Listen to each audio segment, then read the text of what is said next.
Chapter 5. Lower limb. Overview of lower limb. The lower limbs, extremities, are extensions from the trunk specialized to support body weight, for locomotion, the ability to move from one place to another, and to maintain balance. The lower limbs have 6 major regions, figure 5.1.1. The gluteal region, G.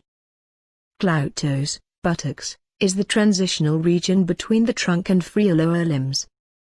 It includes 2 parts of the lower limb, the rounded, prominent posterior region, the buttocks, L. nates, clunes, and the lateral, usually less prominent hip region, L.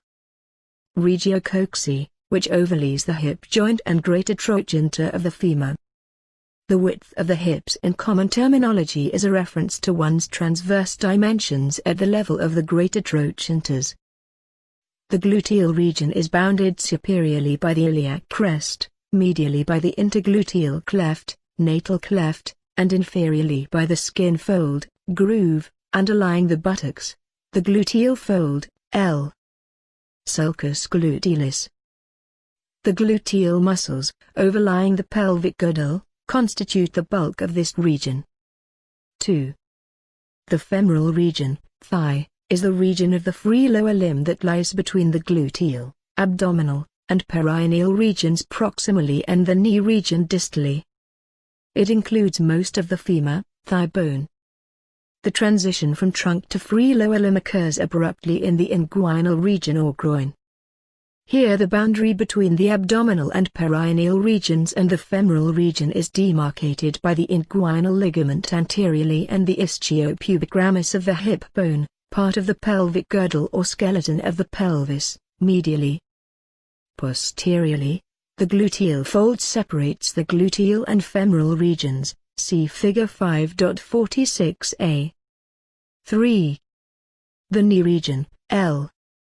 regio genus, includes the prominences, condyles, of the distal femur and proximal tibia, the head of the fibula, and the patella, kneecap, which lies anterior to the distal end of the femur, as well as the joints between these bony structures. The posterior region of the knee, L. popples, includes a well-defined, fat-filled hollow, transmitting neurovascular structures, called the popliteal fossa. 4. The leg region, L. regio cruris, is the part that lies between the knee and the narrow, distal part of the leg. It includes most of the tibia, shin bone, and fibula, calf bone. The leg, L. crus, connects the knee and foot. Often laypersons refer incorrectly to the entire lower limb as the leg. 5. The ankle, L. tarsus, or talocrural region, L. regio talocruralis, includes the medial and lateral prominences, malleoli, that flank the ankle, talocrural, joint. 6. The foot, L. ps, or foot region, L. regio pedis, is the distal part of the lower limb containing the tarsus, metatarsus, and phalanges, toe bones. The toes are the digits of the foot. The great toe, L. hallux, like the thumb, has only 2 phalanges, digital bones, the other digits have 3. Figure 5.1. Regions and bones of lower limb. Figure 5.46. Surface anatomy of the gluteal region. Development of lower limb. Development of the lower limb is illustrated, explained, and contrasted with that of the upper limb in figure 5.2. Initially, the development of the lower limb is similar to that of the upper limb, although occurring about a week later. During the 5th week, lower limb buds bulge from the lateral aspect of the L2S2 segments of the trunk, a broader base than for the upper limbs, figure 5.2a. Both limbs initially extend from the trunk with their developing thumbs and great toes directed superiorly and the palms and soles directed anteriorly.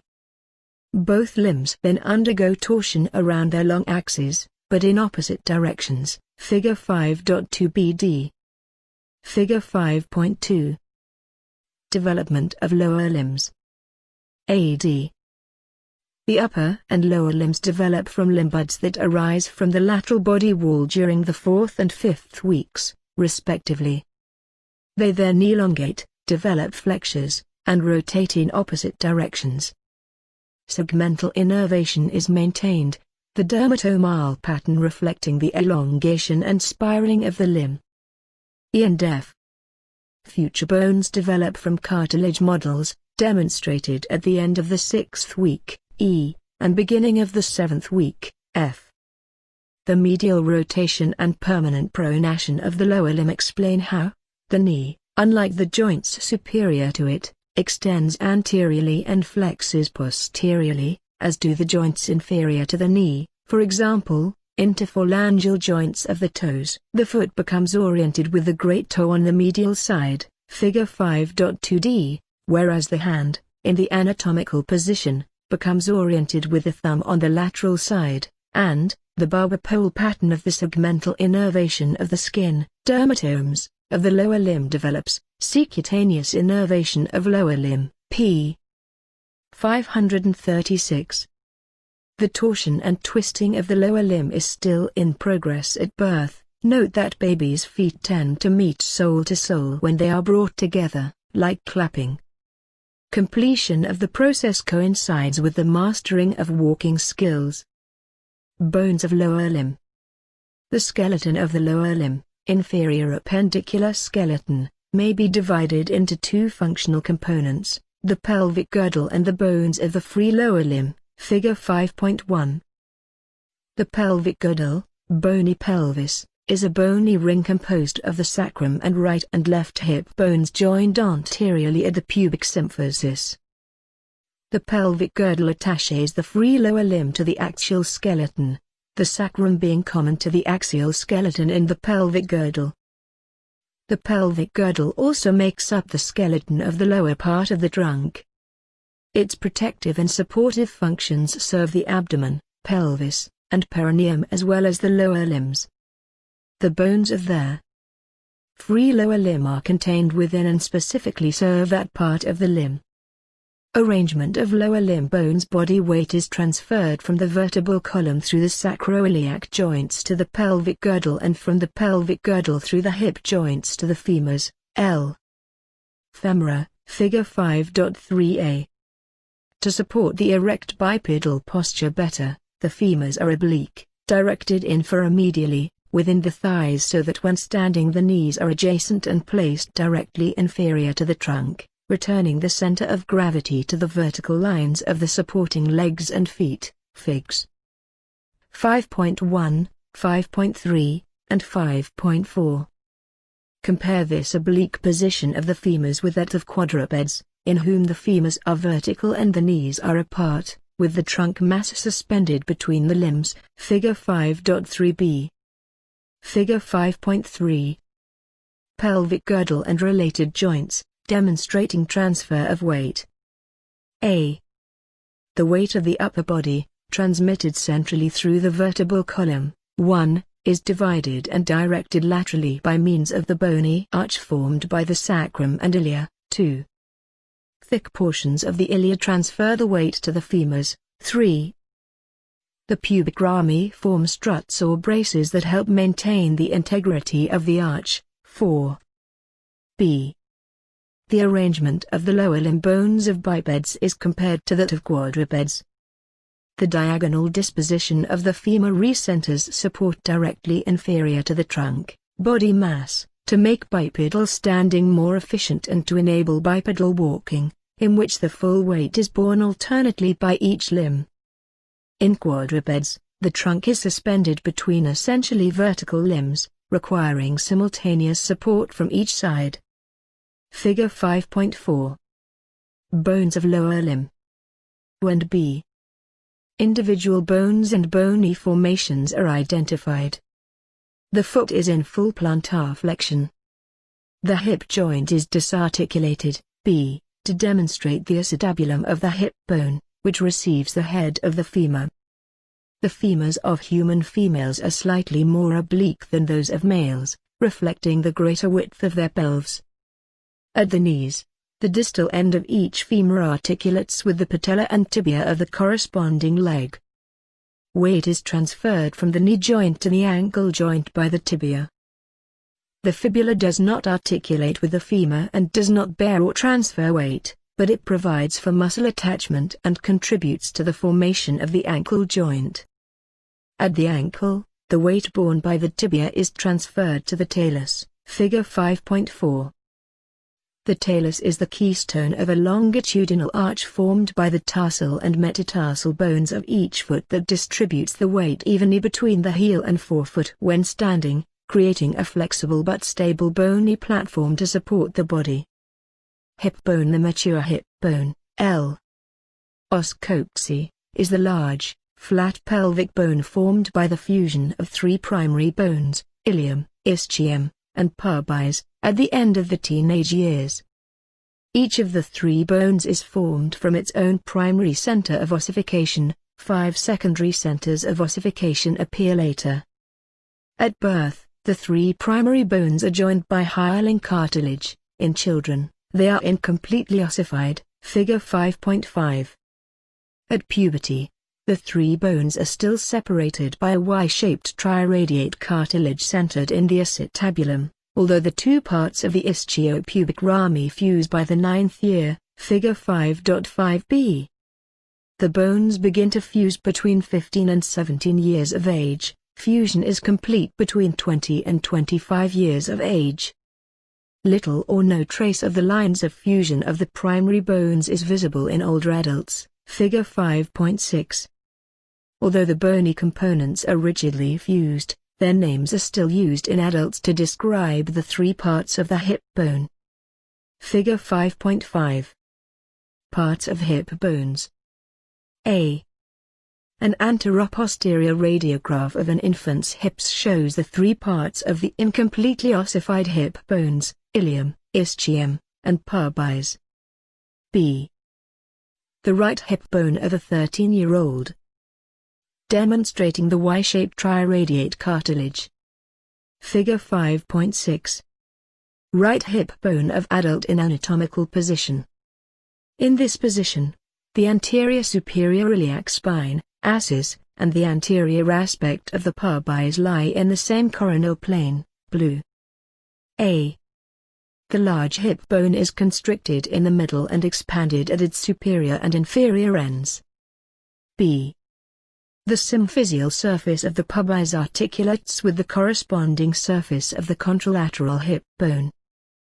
The auricular surface of the ilium articulates with the corresponding surface of the sacrum to form the sacroiliac joint.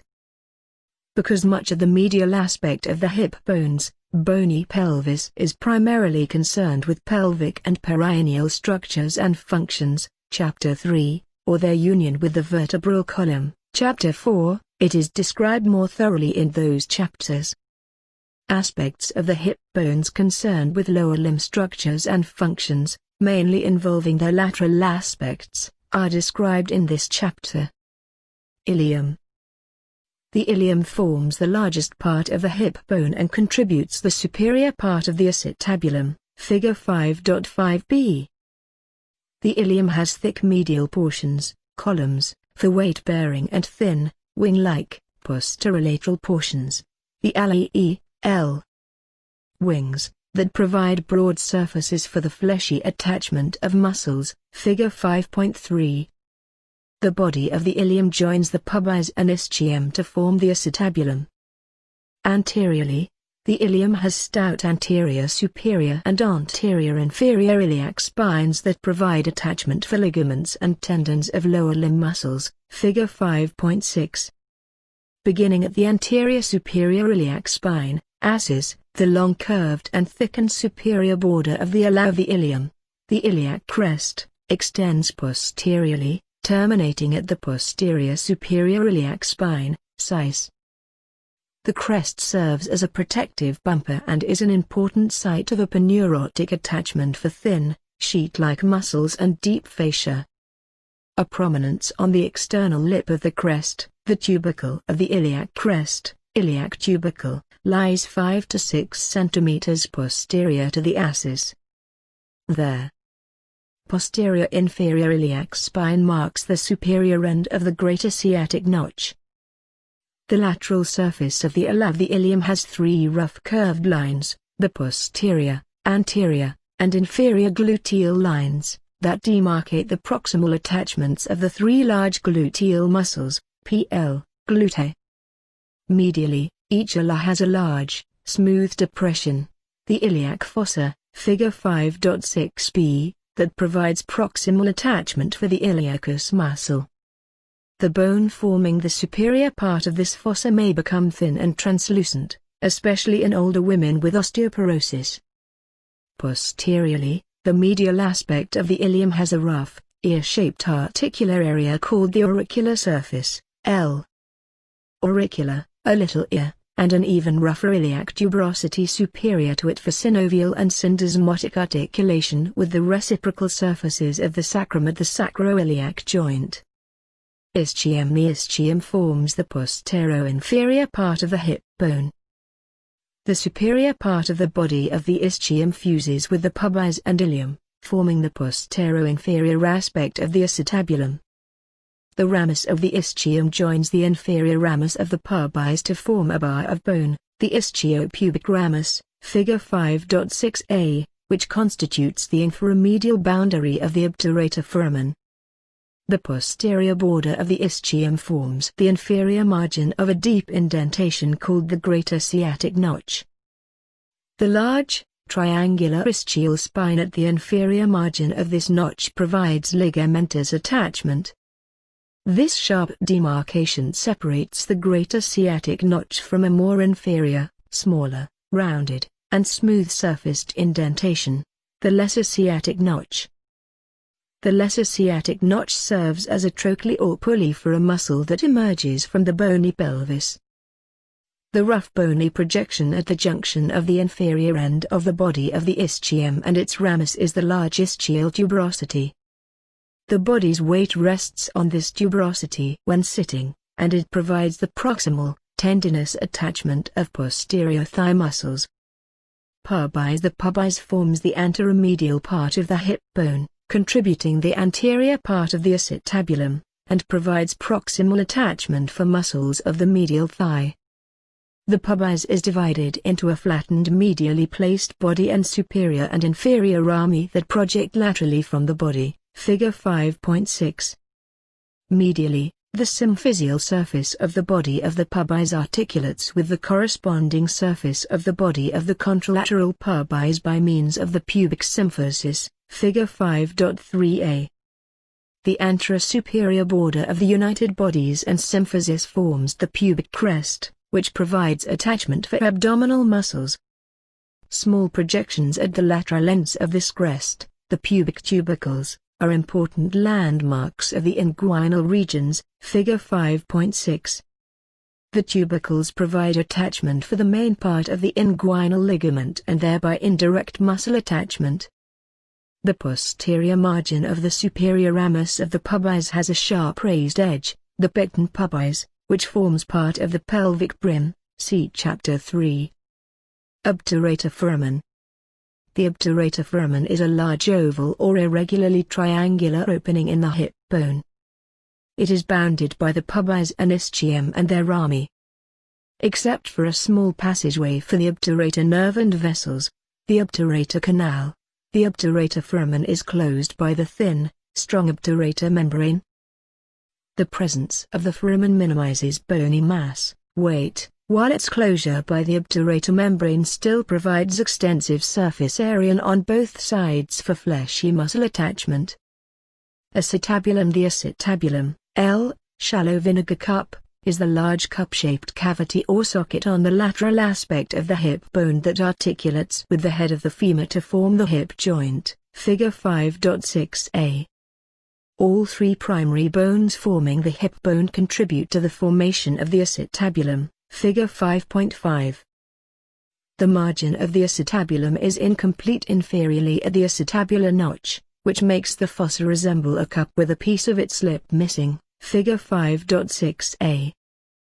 The rough depression in the floor of the acetabulum extending superiorly from the acetabular notch is the acetabular fossa. The acetabular notch and fossa also create a deficit in the smooth lunate surface of the acetabulum, the articular surface receiving the head of the femur. Anatomical position of hip bone. Surfaces, borders, and relationships of the hip bone are described assuming that the body is in the anatomical position.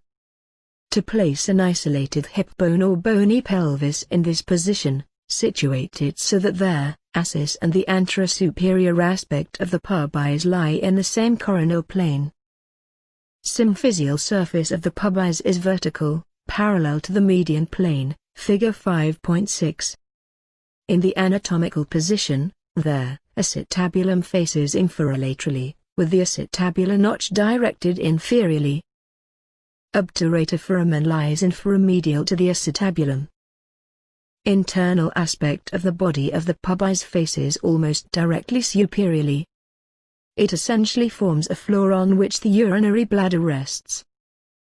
Superior pelvic aperture, pelvic inlet, is more vertical than horizontal. In the anteroposterior view, the tip of the coccyx appears near its center, figure 5.3.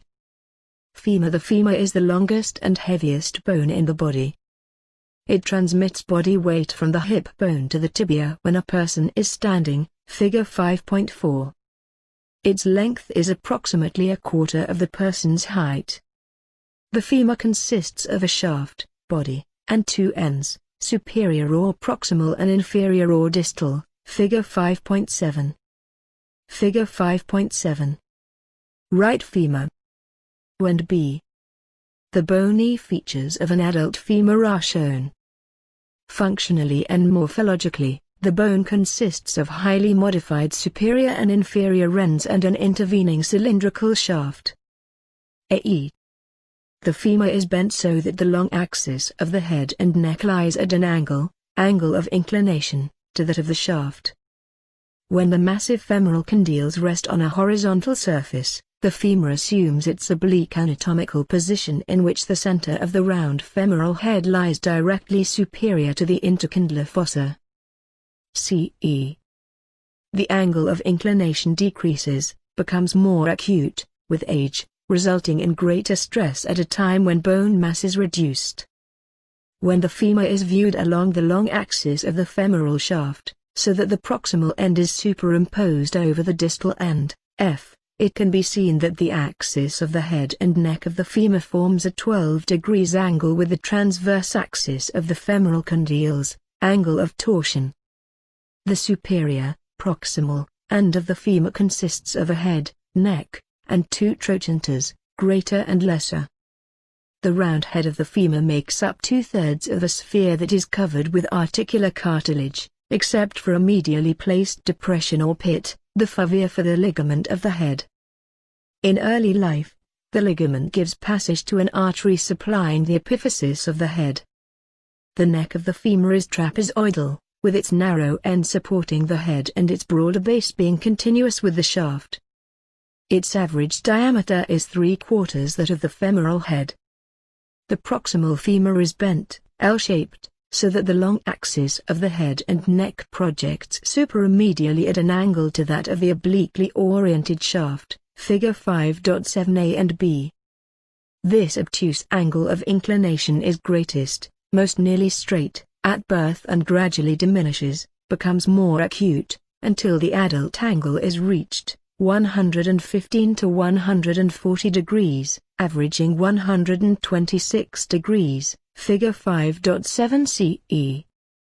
The angle of inclination is less in females because of the increased width between the acetabula, a consequence of a wider lesser pelvis, and the greater obliquity of the femoral shaft. The angle of inclination allows greater mobility of the femur at the hip joint because it places the head and neck more perpendicular to the acetabulum in the neutral position. The abductors and rotators of the thigh attach mainly to the apex of the angle, the greater trochanter, so they are pulling on a lever, the short limb of the L, that is directed more laterally than vertically.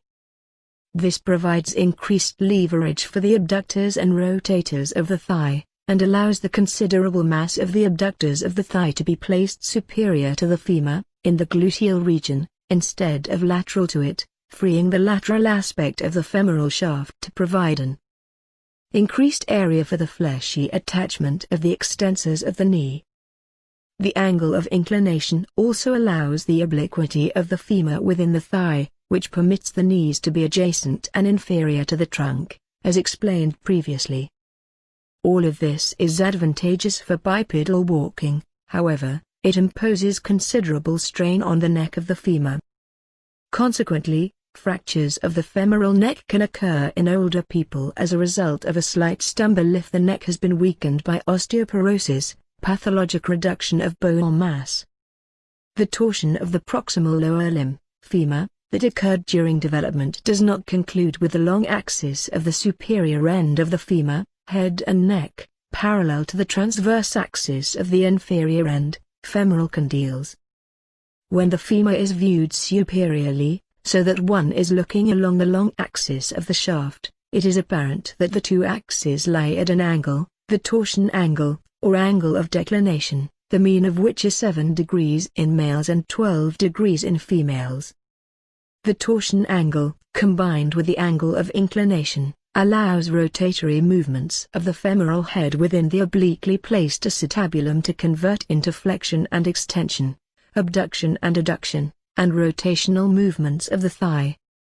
Where the femoral neck and shaft join there are two large, blunt elevations called trochanters, figure 5.7a, b, and f.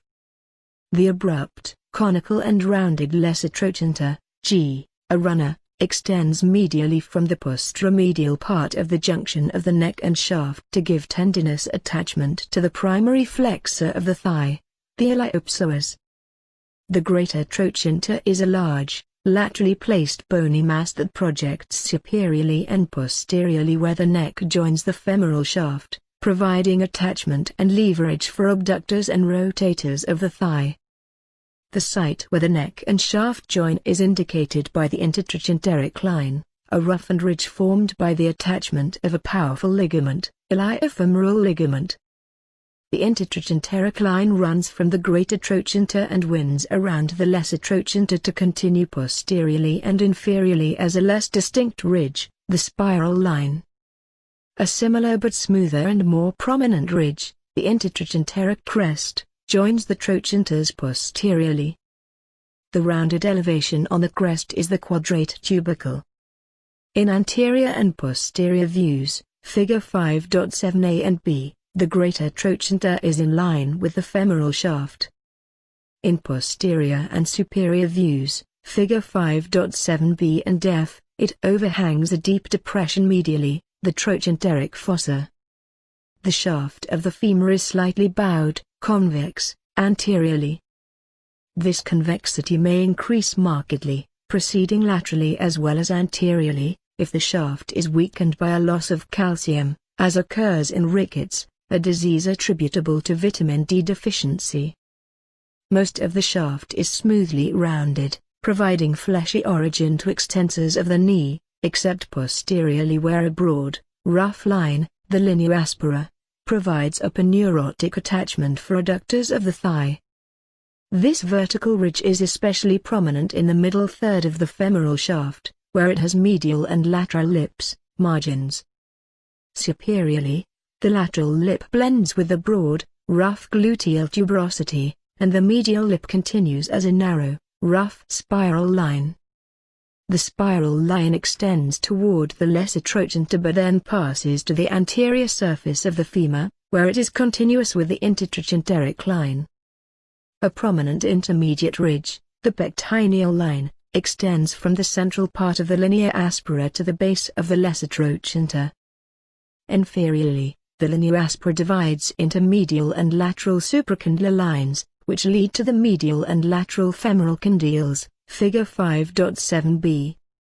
The medial and lateral femoral condyles make up nearly the entire inferior, distal, end of the femur. The two condyles are on the same horizontal level when the bone is in its anatomical position, so that if an isolated femur is placed upright with both condyles contacting the floor or tabletop, the femoral shaft will assume the same oblique position it occupies in the living body, about 9 degrees from vertical in males and slightly greater in females. The femoral condyles articulate with menisci, crescentic plates of cartilage, and tibial condyles to form the knee joint, figure 5.4. The menisci and tibial condyles glide as a unit across the inferior and posterior aspects of the femoral condyles during flexion and extension. The convexity of the articular surface of the condyles increases as it descends the anterior surface, covering the inferior end, and then ascends posteriorly. The condyles are separated posteriorly and inferiorly by an intercondylar fossa but merge anteriorly, forming a shallow longitudinal depression. The patellar surface, figure 5.7, which articulates with the patella. The lateral surface of the lateral condyle has a central projection called the lateral epicondyle. The medial surface of the medial condyle has a larger and more prominent medial epicondyle, superior to which another elevation, the adductor tubercle, forms in relation to a tendon attachment. The epicondyles provide proximal attachment for the medial and lateral collateral ligaments of the knee joint. Surface anatomy of pelvic girdle and femur. Bony landmarks are helpful during physical examinations and surgery because they can be used to evaluate normal development, detect and assess fractures and dislocations, and locate the sites of structures such as nerves and blood vessels. When your hands are on your hips, they rest on your iliac crests, figure 5.8a.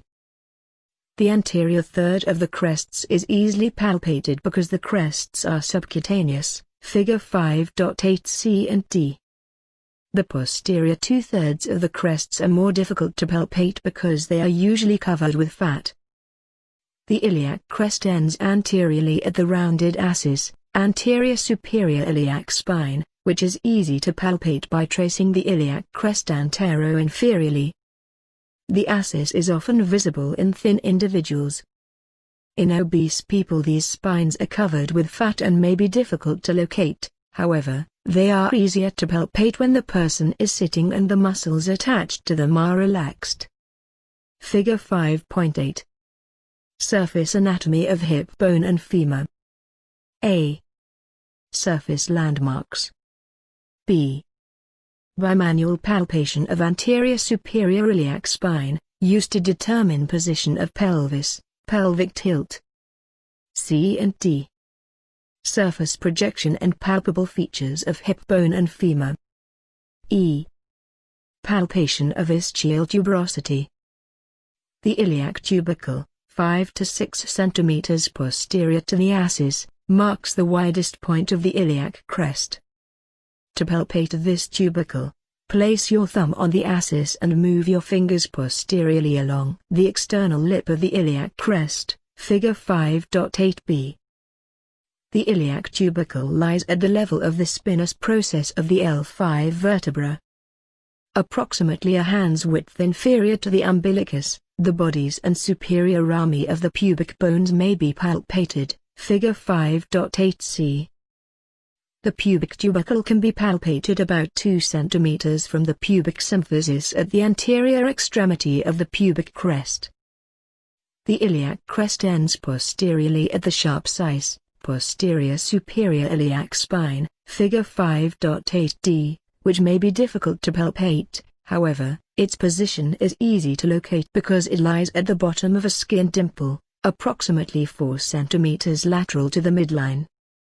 The dimple exists because the skin and underlying fascia attach to the size. The skin dimples are useful landmarks when palpating the area of the sacroiliac joints in search of edema, swelling, or local tenderness. These dimples also indicate the termination of the iliac crests from which bone marrow and pieces of bone for grafts can be obtained, for example, to repair a fractured tibia. The ischial tuberosity is easily palpated in the inferior part of the buttocks when the thigh is flexed, figure 5.8e. The buttocks covers and obscures the tuberosity when the thigh is extended, figure 5.8d. The gluteal fold coincides with the inferior border of the gluteus maximus and indicates the separation of the buttocks from the thigh. The center of the femoral head can be palpated deep to a point approximately a thumb's breadth inferior to the midpoint of the inguinal ligament, figure 5.8c. The shaft of the femur is covered with muscles and is not usually palpable. Only the superior and inferior ends of the femur are palpable. The laterally placed greater trochanter projects superior to the junction of the shaft with the femoral neck and can be palpated on the lateral side of the thigh approximately 10 cm inferior to the iliac crest, figure 5.8b. The greater trochanter forms a prominence anterior to the hollow on the lateral side of the buttocks, figure 5.8d. The prominences of the greater trochanters are normally responsible for the width of the adult pelvis. The posterior edge of the greater trochanter is relatively uncovered and the most easily palpated when the limb is not weight-bearing. The anterior and lateral parts of the trochanter are not easy to palpate because they are covered by fascia and muscle. Because it lies close to the skin, the greater trochanter causes discomfort when you lie on your side on a hard surface. In the anatomical position, a line joining the tips of the greater trochanters normally passes through the pubic tubercles and the center of the femoral heads. The lesser trochanter is indistinctly palpable superior to the lateral end of the gluteal fold. The femoral condyles are subcutaneous and easily palpated when the knee is flexed or extended, figure 5.8c and d. At the center of the lateral aspect of each condyle is a prominent epicondyle that is easily palpable. The patellar surface of the femur is where the patella slides during flexion and extension of the leg at the knee joint. The lateral and medial margins of the patellar surface can be palpated when the leg is flexed. The adductor tubercle, a small prominence of bone, may be felt at the superior part of the medial femoral condyle by pushing your thumb inferiorly along the medial side of the thigh until it encounters the tubercle. Tibia and fibula. The tibia and fibula are the bones of the leg, figs 5.4 and 5.9. The tibia articulates with the condyles of the femur superiorly and the talus inferiorly, and in so doing transmits the body's weight. The fibula mainly functions as an attachment for muscles, but it is also important for the stability of the ankle joint. The shafts of the tibia and fibula are connected by a dense interosseous membrane composed of strong oblique fibers descending from the tibia to the fibula. Figure 5.9. Right tibia and fibula. Tibiofibulous endosmoses, including the dense interosseous membrane, tightly connect the tibia and fibula. The interosseous membrane also provides additional surface area for muscular attachment. The anterior tibial vessels traverse the opening in the membrane to enter the anterior compartment of the leg. Tibia. Located on the anteromedial side of the leg, nearly parallel to the fibula, the tibia, shin bone, is the second largest bone in the body. It flares outward at both ends to provide an increased area for articulation and weight transfer. The superior, proximal, end widens to form medial and lateral condyles that overhang the shaft medially, laterally, and posteriorly, forming a relatively flat superior articular surface, or tibial plateau. This plateau consists of two smooth articular surfaces, the medial one slightly concave and the lateral one slightly convex, that articulate with the large condyles of the femur. The articular surfaces are separated by an intercondylar remanence formed by two intercondylar tubercles, medial and lateral, flanked by relatively rough anterior and posterior intercondylar areas. The tubercles fit into the intercondylar fossa between the femoral condyles, figure 5.7b. The intercondylar tubercles and areas provide attachment for the menisci and principal ligaments of the knee, which hold the femur and tibia together, maintaining contact between their articular surfaces. The anterolateral aspect of the lateral tibial condyle bears an anterolateral tibial tubercle, Gerdy tubercle, inferior to the articular surface, figure 5.9a. which provides the distal attachment for a dense thickening of the fascia covering the lateral thigh, adding stability to the knee joint. The lateral condyle also bears a fibular articular facet posterolaterally on its inferior aspect for the head of the fibula. Unlike that of the femur, the shaft of the tibia is truly vertical within the leg. It is somewhat triangular in cross-section, having three surfaces and borders: medial, lateral, interosseous, and posterior. The anterior border of the tibia is the most prominent border. It and the adjacent medial surface are subcutaneous throughout their lengths and are commonly known as the shin. Their periosteal covering and overlying skin are vulnerable to bruising. At the superior end of the anterior border, a broad, oblong tibial tuberosity provides distal attachment for the patellar ligament, which stretches between the inferior margin of the patella and the tibial tuberosity. The tibial shaft is thinnest at the junction of its middle and distal thirds. The distal end of the tibia is smaller than the proximal end, flaring only medially. The medial expansion extends inferior to the rest of the shaft as the medial malleolus. The inferior surface of the shaft and the lateral surface of the medial malleolus articulate with the talus and are covered with articular cartilage, Figure 5.4. The interosseous border of the tibia is sharp where it gives attachment to the interosseous membrane that unites the two leg bones, Figure 5.9. Inferiorly, the sharp border is replaced by a groove, the fibular notch, that accommodates and provides fibrous attachment to the distal end of the fibula. On the posterior surface of the proximal part of the tibial shaft is a rough diagonal ridge, called the soleal line, which runs inframedially to the medial border. This line is formed in relationship to the aponeurotic origin of the soleus muscle approximately 1/3 of the way down the shaft. Immediately distal to the soleal line is an obliquely directed vascular groove, which leads to a large nutrient foramen for passage of the main artery supplying the proximal end of the bone and its marrow. From it, the nutrient canal runs inferiorly in the tibia before it opens into the medullary, marrow, cavity. Fibula. The slender fibula lies posterolateral to the tibia and is firmly attached to it by the tibiofibulous endosmosis, which includes the interosseous membrane, Figure 5.9. The fibula has no function in weight-bearing. It serves mainly for muscle attachment, providing distal attachment, insertion, for one muscle and proximal attachment, origin, for 8 muscles. The fibers of the tibiofibulous endosmosis are arranged to resist the resulting net downward pull on the fibula. The distal end enlarges and is prolonged laterally and inferiorly as the lateral malleolus. The malleoli form the outer walls of a rectangular socket, mortise, which is the superior component of the ankle joint, Figure 5.4a, and provide attachment for the ligaments that stabilize the joint. The lateral malleolus is more prominent and posterior than the medial malleolus and extends approximately 1 cm more distally. The proximal end of the fibula consists of an enlarged head superior to a small neck, Figure 5.9. The head has a pointed apex. The head of the fibula articulates with the fibular facet on the posterolateral, inferior aspect of the lateral tibial condyle. The shaft of the fibula is twisted and marked by the sites of muscular attachments.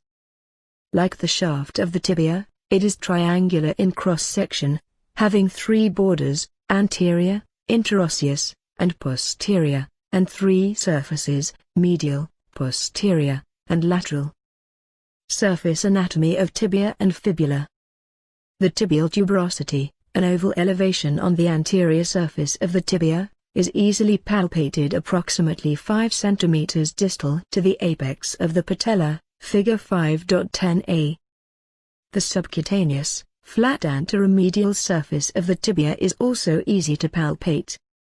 The skin covering this surface is freely movable. The tibial condyles can be palpated anteriorly at the sides of the patellar ligament, especially when the knee is flexed. Figure 5.10. Surface projection and palpable features of bones of leg, ankle, and heel. The head of the fibula is prominent at the level of the superior part of the tibial tuberosity because the knob-like head is subcutaneous at the posterolateral aspect of the knee. The neck of the fibula can be palpated just distal to the lateral side of the fibula head. Doing so may evoke a mildly unpleasant sensation because of the presence of the nerve passing there. The medial malleolus, the prominence on the medial side of the ankle, is also subcutaneous and prominent. Note that its inferior end is blunt and does not extend as far distally as the lateral malleolus. The medial malleolus lies approximately 1.25 cm proximal to the level of the tip of the lateral malleolus, Figs. 5.10a and b. Only the distal quarter of the shaft of the fibula is palpable. Palpate your lateral malleolus, noting that it is subcutaneous and that its inferior end is sharp. Note that the tip of the lateral malleolus extends further distally and more posteriorly than does the tip of the medial malleolus. Bones of foot. The bones of the foot include the tarsus, metatarsus, and phalanges. There are 7 tarsal bones, 5 metatarsal bones, and 14 phalanges, Figs. 5.1, 5.4, and 5.11. Although knowledge of the characteristics of individual bones is necessary for an understanding of the structure of the foot, it is important to study the skeleton of the foot as a whole and to identify its principal bony landmarks in the living foot. See Surface Anatomy of Bones of Foot, p. 524, and Surface Anatomy of Ankle Region and Foot, p. 622. Figure 5.11.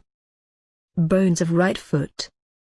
A, B, D, and E. Bones of foot in 4 views, demonstrating articular surfaces and major prominences and grooves. C.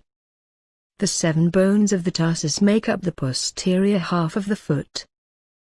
The talus and calcaneus occupy the posterior 2/3 of the tarsus, or the hindfoot, and the cuboid, navicular, and medial, lateral, and intermediate cuneiforms occupy the anterior third, or midfoot. The metatarsus connects the tarsus posteriorly with the phalanges anteriorly.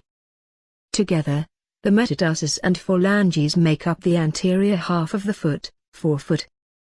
Tarsus. The tarsus, posterior or proximal foot, hindfoot plus midfoot, Fig. 5.11c, consists of 7 bones, Figure 5.11a and b, talus, calcaneus, cuboid, navicular, and 3 cuneiforms.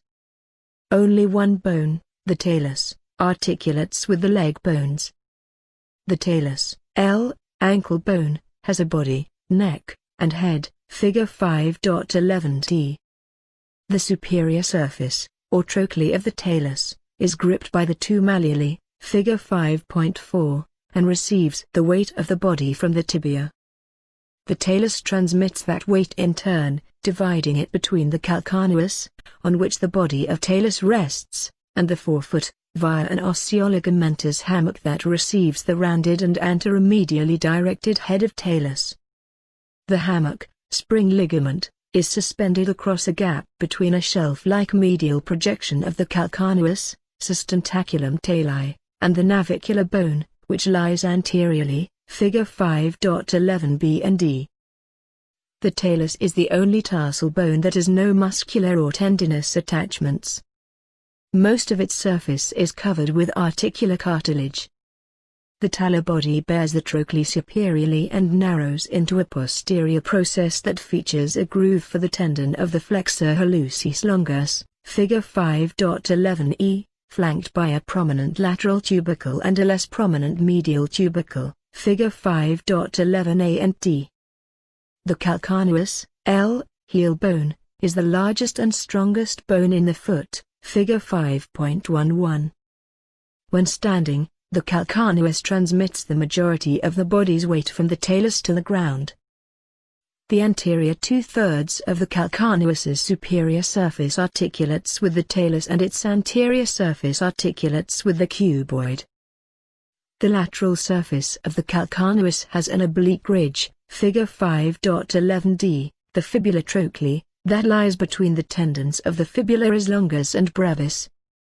This trochlea anchors a tendon pulley for the eviters of the foot, muscles that move the sole of the foot away from the median plane. The sustentaculum tali, L, talar shelf, the shelf-like support of the head of the talus, projects from the superior border of the medial surface of the calcaneus, figure 5.11b and d. The posterior part of the calcaneus has a massive, weight-bearing prominence, the calcaneal tuberosity, L. Tuber calcanei, which has medial, lateral, and anterior tubercles. Only the medial tubercle contacts the ground during standing. The navicula, L, little ship, is a flattened, boat-shaped bone located between the head of the talus posteriorly and the three cuneiforms anteriorly, figure 5.11. The medial surface of the navicula projects inferiorly to form the navicular tuberosity, an important site for tendon attachment because the medial border of the foot does not rest on the ground, as does the lateral border. Instead, it forms a longitudinal arch of the foot, which must be supported centrally. If this tuberosity is too prominent, it may press against the medial part of the shoe and cause foot pain. The cuboid, approximately cubical in shape, is the most lateral bone in the distal row of the tarsus, figure 5.11a and d. Anterior to the tuberosity of the cuboid on the lateral and inferior surfaces of the bone is a groove for the tendon of the fibularis, peroneus, longus muscle. The three cuneiform bones, figure 5.11a, d, and e, are the medial, first, intermediate, second, and lateral, third.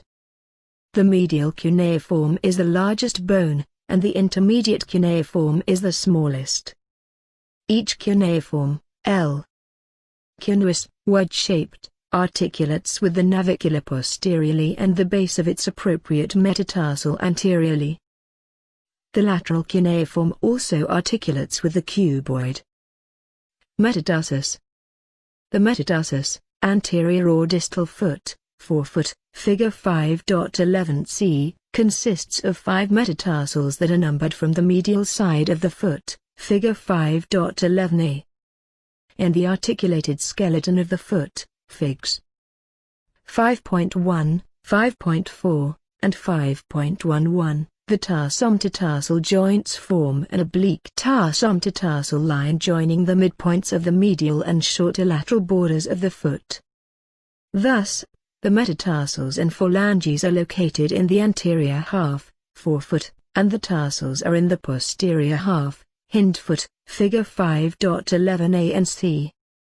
The first metatarsal is shorter and stouter than the others. The second metatarsal is the longest. Each metatarsal has a base proximally, a shaft, and a head distally, figure 5.11c. The base of each metatarsal is the larger, proximal end. The bases of the metatarsals articulate with the cuneiform and cuboid bones, and the heads articulate with the proximal phalanges. The bases of the first and fifth metatarsals have largest tuberosities that provide for tendon attachment. The tuberosity of the fifth metatarsal projects laterally over the cuboid, figure 5.11a and d. On the plantar surface of the head of the first metatarsal are prominent medial and lateral sesamoid bones, figure 5.11e, they are embedded in the tendons passing along the plantar surface. See the following section on surface anatomy. Phalanges. The 14 phalanges of the lower limb are as follows. The first digit, great toe, has 2 phalanges, proximal and distal. The other 4 digits have 3 phalanges each, proximal, middle, and distal, figure 5.11a and d. Each phalanx has a base, proximally, a shaft, and a head, distally. The phalanges of the first digit are short, broad, and strong. The middle and distal phalanges of the fifth digit may be fused in elderly people. Surface anatomy of bones of foot. The head of the talus is palpable anteromedial to the proximal part of the lateral malleolus when the foot is inverted, and anterior to the medial malleolus when the foot is everted. Figure 5.12a. Eversion of the foot makes the talar head more prominent as it moves away from the navicular. The head of the talus occupies the space between the sustentaculum tali and the navicular tuberosity. If the talar head is difficult to palpate, draw a line from the tip of the medial malleolus to the navicular tuberosity. The head of the talus lies deep to the center of this line. When the foot is plantar flexed, the superior surface of the body of the talus can be palpated on the anterior aspect of the ankle, anterior to the inferior end of the tibia. Figure 5.12. Surface projection and palpation of bony prominences of foot. The weight-bearing medial tubercle of the calcaneus on the plantar surface of the foot is broad and large, figure 5.12d, but often it is not palpable because of the overlying skin and subcutaneous tissue. The sustentaculum tali is the only part of the medial aspect of the calcaneus that may be palpated as a small prominence approximately a finger's breadth distal to the tip of the medial malleolus, figure 5.12b. The entire lateral surface of the calcaneus is subcutaneous. The fibula trochleae, a small lateral extension of the calcaneus, may be detectable as a small tubercle on the lateral aspect of the calcaneus, antero-inferior to the tip of the lateral malleolus, Fig 5.12c. Usually, palpation of bony prominences on the plantar surface of the foot is difficult because of the thick skin, fascia, and pads of fat. The medial and lateral sesamoid bones inferior to the head of the first metatarsal can be felt to slide when the great toe is moved passively. The heads of the metatarsals can be palpated by placing the thumb on their plantar surfaces and the index finger on their dorsal surfaces. If callosities, calluses, thickenings of the keratin layer of the epidermis, are present, the metatarsal heads are difficult to palpate. The tuberosity of the fifth metatarsal forms a prominent landmark on the lateral aspect of the foot, figure 5.12c and d, that can easily be palpated at the midpoint of the lateral border of the foot. The shafts of the metatarsals and phalanges can be felt on the dorsum of the foot between the extensor tendons. The cuboid can be felt on the lateral aspect of the foot, posterior to the base of the fifth metatarsal.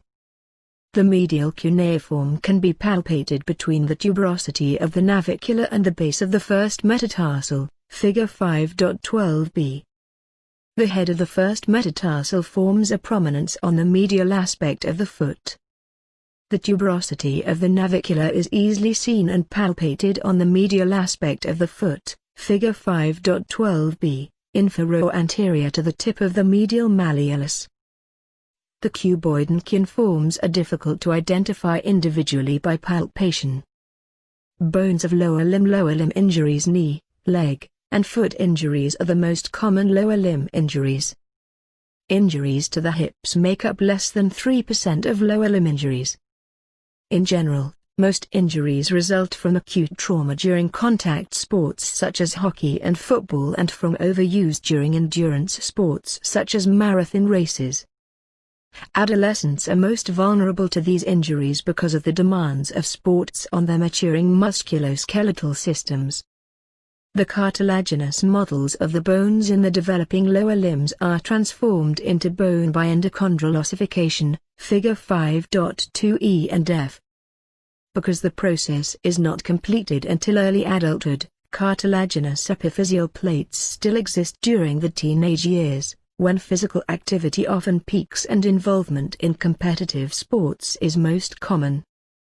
The epiphyseal plates are discs of hyaline cartilage between the metaphysis and epiphysis of a mature long bone that permit the bone to grow longer.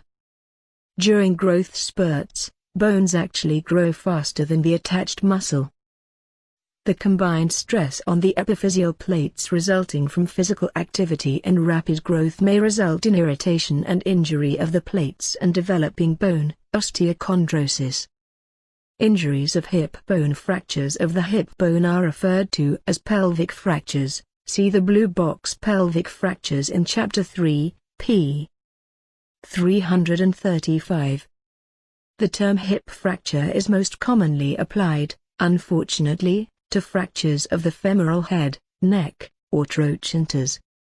Avulsion fractures of the hip bone may occur during sports that require sudden acceleration or deceleration forces, such as sprinting or kicking in football, soccer, hurdle jumping, basketball, and martial arts. Figure B5.1. A small part of bone with a piece of a tendon or ligament attached is avulsed, torn away. These fractures occur at apophyses, bony projections that lack secondary ossification centers. Avulsion fractures occur where muscles are attached, anterior superior and inferior iliac spines, ischial tuberosities, and ischiopubic Figure B5.1. Coxavara and coxavalga. The angle of inclination between the long axis of the femoral neck and the femoral shaft, Figure 5.7 CE, varies with age, sex, and development of the femur, for example, a congenital defect in the ossification of the femoral neck. It may also change with any pathological process that weakens the neck of the femur, for example, rickets.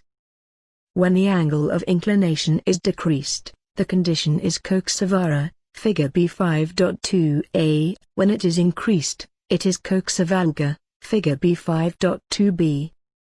The term vara or varus is a Latin adjective describing any bone or joint in a limb that is deformed so that the distal element, the shaft of the femur relative to the femoral neck in this case, deviates toward the midline.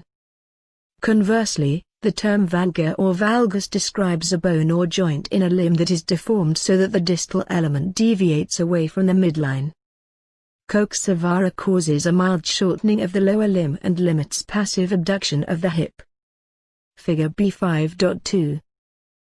Dislocated epiphysis of femoral head in older children and adolescents, 10 to 17 years of age. The epiphysis of the femoral head may slip away from the femoral neck because of a weakened epiphyseal plate.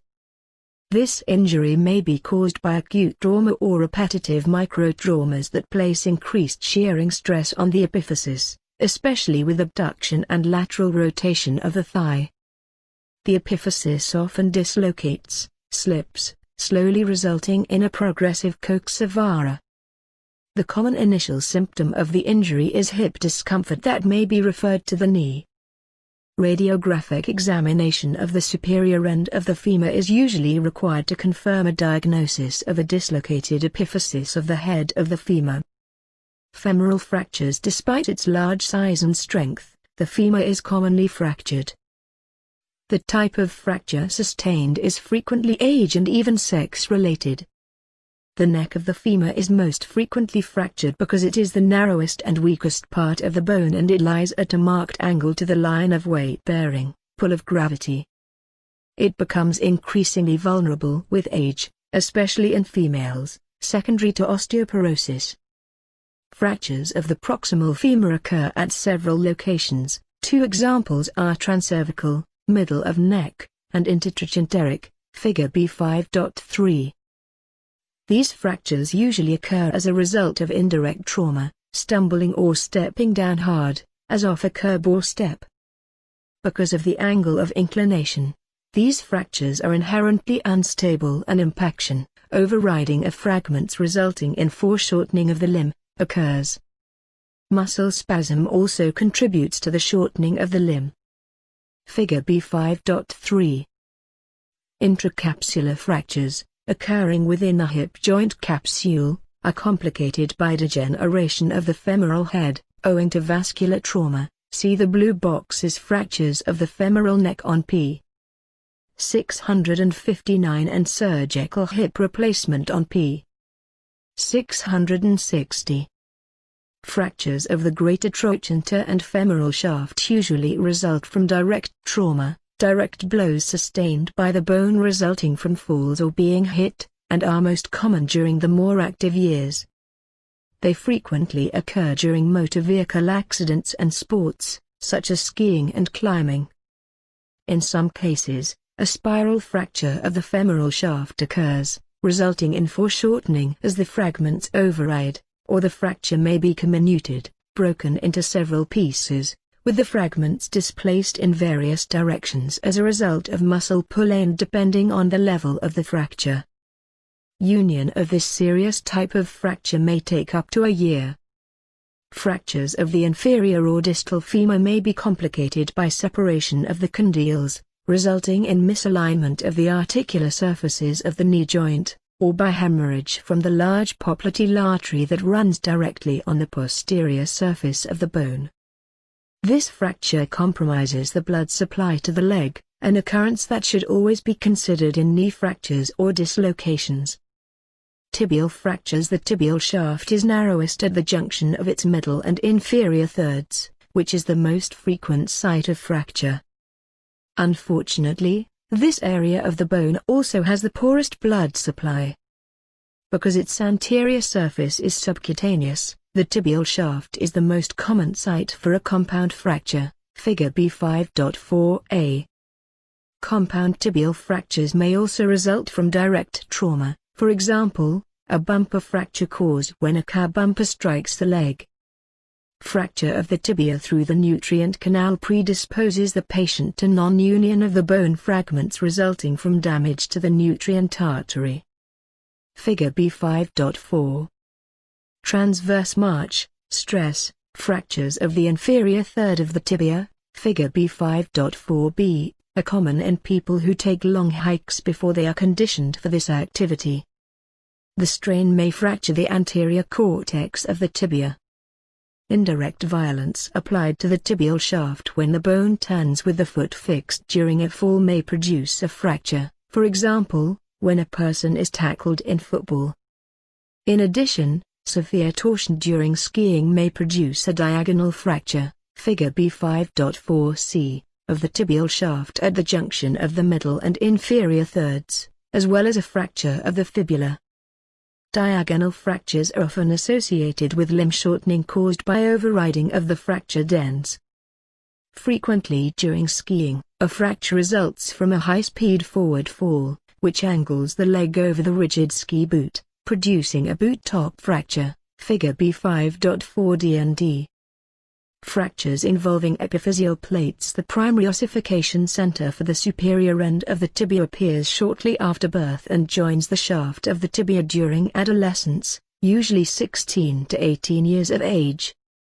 Tibial fractures in children are more serious if they involve the epiphyseal plates because continued normal growth of the bone may be jeopardized. The tibial tuberosity usually forms by inferior bone growth from the superior epiphyseal center at approximately 10 years of age, but a separate center for the tibial tuberosity may appear at approximately 12 years of age. Disruption of the epiphyseal plate at the tibial tuberosity may cause inflammation of the tuberosity and chronic recurring pain during adolescence, Osgood-Schlatter disease, especially in young athletes, figure B5.5. Figure B5.5. Fibular fractures. Fibular fractures commonly occur 2 to 6 cm proximal to the distal end of the lateral malleolus and are often associated with fracture dislocations of the ankle joint, which are combined with tibial fractures, figure B5.6b. When a person slips and the foot is forced into an excessively inverted position, the ankle ligaments tear, forcibly tilting the talus against the lateral malleolus, and may shear it off, figure B5.6c. Figure B5.6. Fractures of the lateral and medial malleoli are relatively common in soccer and basketball players. Fibular fractures can be painful owing to disrupted muscle attachments. Walking is compromised because of the bone's role in ankle stability. Bone grafts. If a part of a major bone is destroyed by injury or disease, the limb becomes useless. Replacement of the affected segment by a bone transplant may avoid amputation. The fibula is a common source of bone for grafting. Even after a segment of the shaft has been removed, walking, running, and jumping can be normal. Free vascularized fibulas have been used to restore skeletal integrity to upper and lower limbs in which congenital bone defects exist and to replace segments of bone after trauma or excision of a malignant tumor, figure B5.7. The remaining parts of the fibula usually do not regenerate because the periosteum and nutrient artery are generally removed with the piece of bone, so that the graft will remain alive and grow when transplanted to another site. Secured in its new site, the fibula segment restores the blood supply of the bone to which it is now attached. Healing proceeds as if a fracture had occurred at each of its ends. Figure B5.7. Awareness of the location of the nutrient foramen in the fibula is important when performing free vascularized fibula transfers. Because the nutrient foramen is located in the middle third of the fibula in most cases, Figure 5.9, posterior view, this segment of the bone is used for transplanting when the graft must include a blood supply to the medullary cavity as well as to the compact bone of the surface, via the periosteum. Because of its extensive subcutaneous location, the anterior tibia is accessible for obtaining pieces of bone for grafting in children. It is also used as a site for intramedullary infusion in dehydrated or shocked children. Calcaneal fractures, a hard fall onto the heel, from a ladder for example, may fracture the calcaneus into several pieces, producing a comminuted fracture, Figure B5.8a.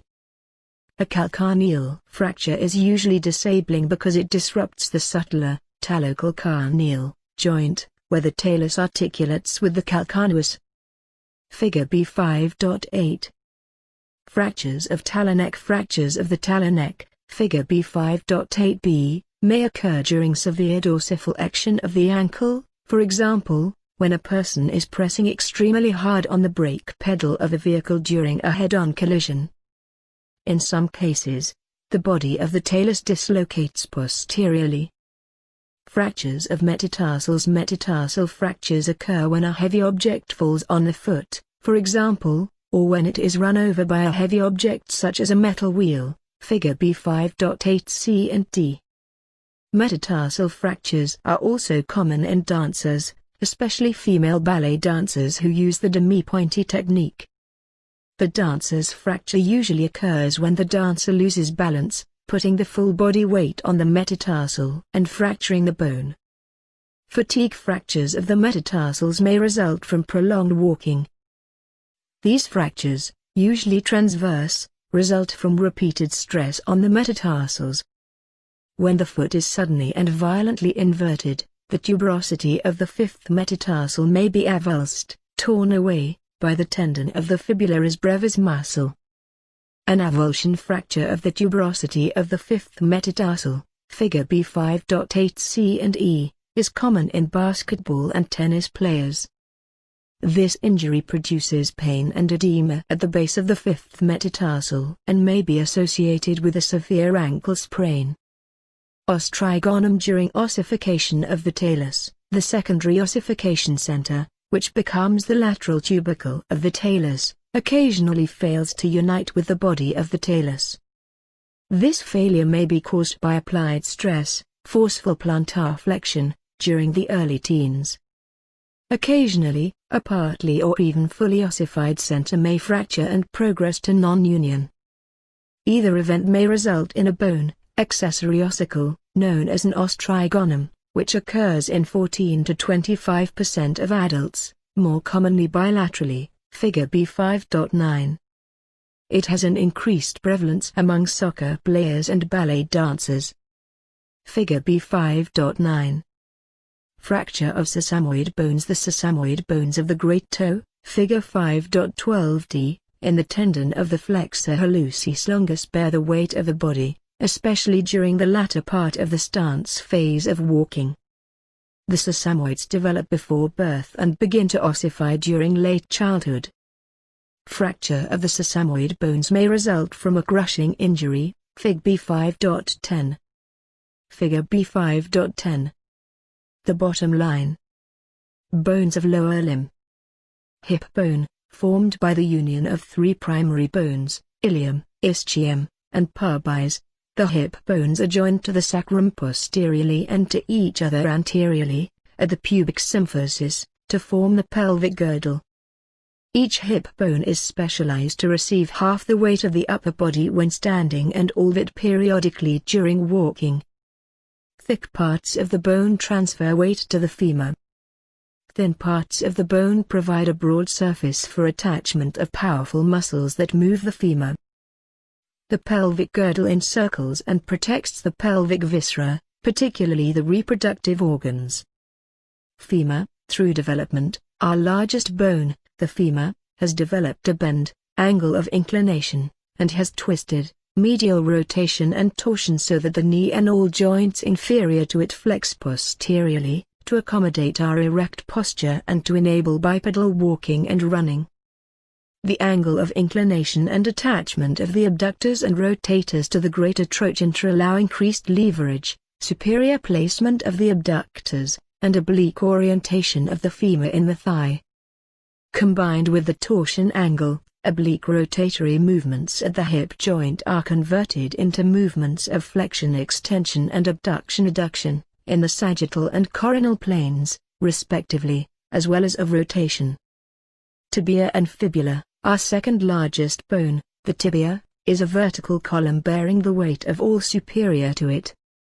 The slender fibula does not bear weight but, along with the interosseous membrane that binds it to the tibia, is accessory to the tibia in providing an additional surface area for fleshy muscle attachment and in forming the socket of the ankle joint.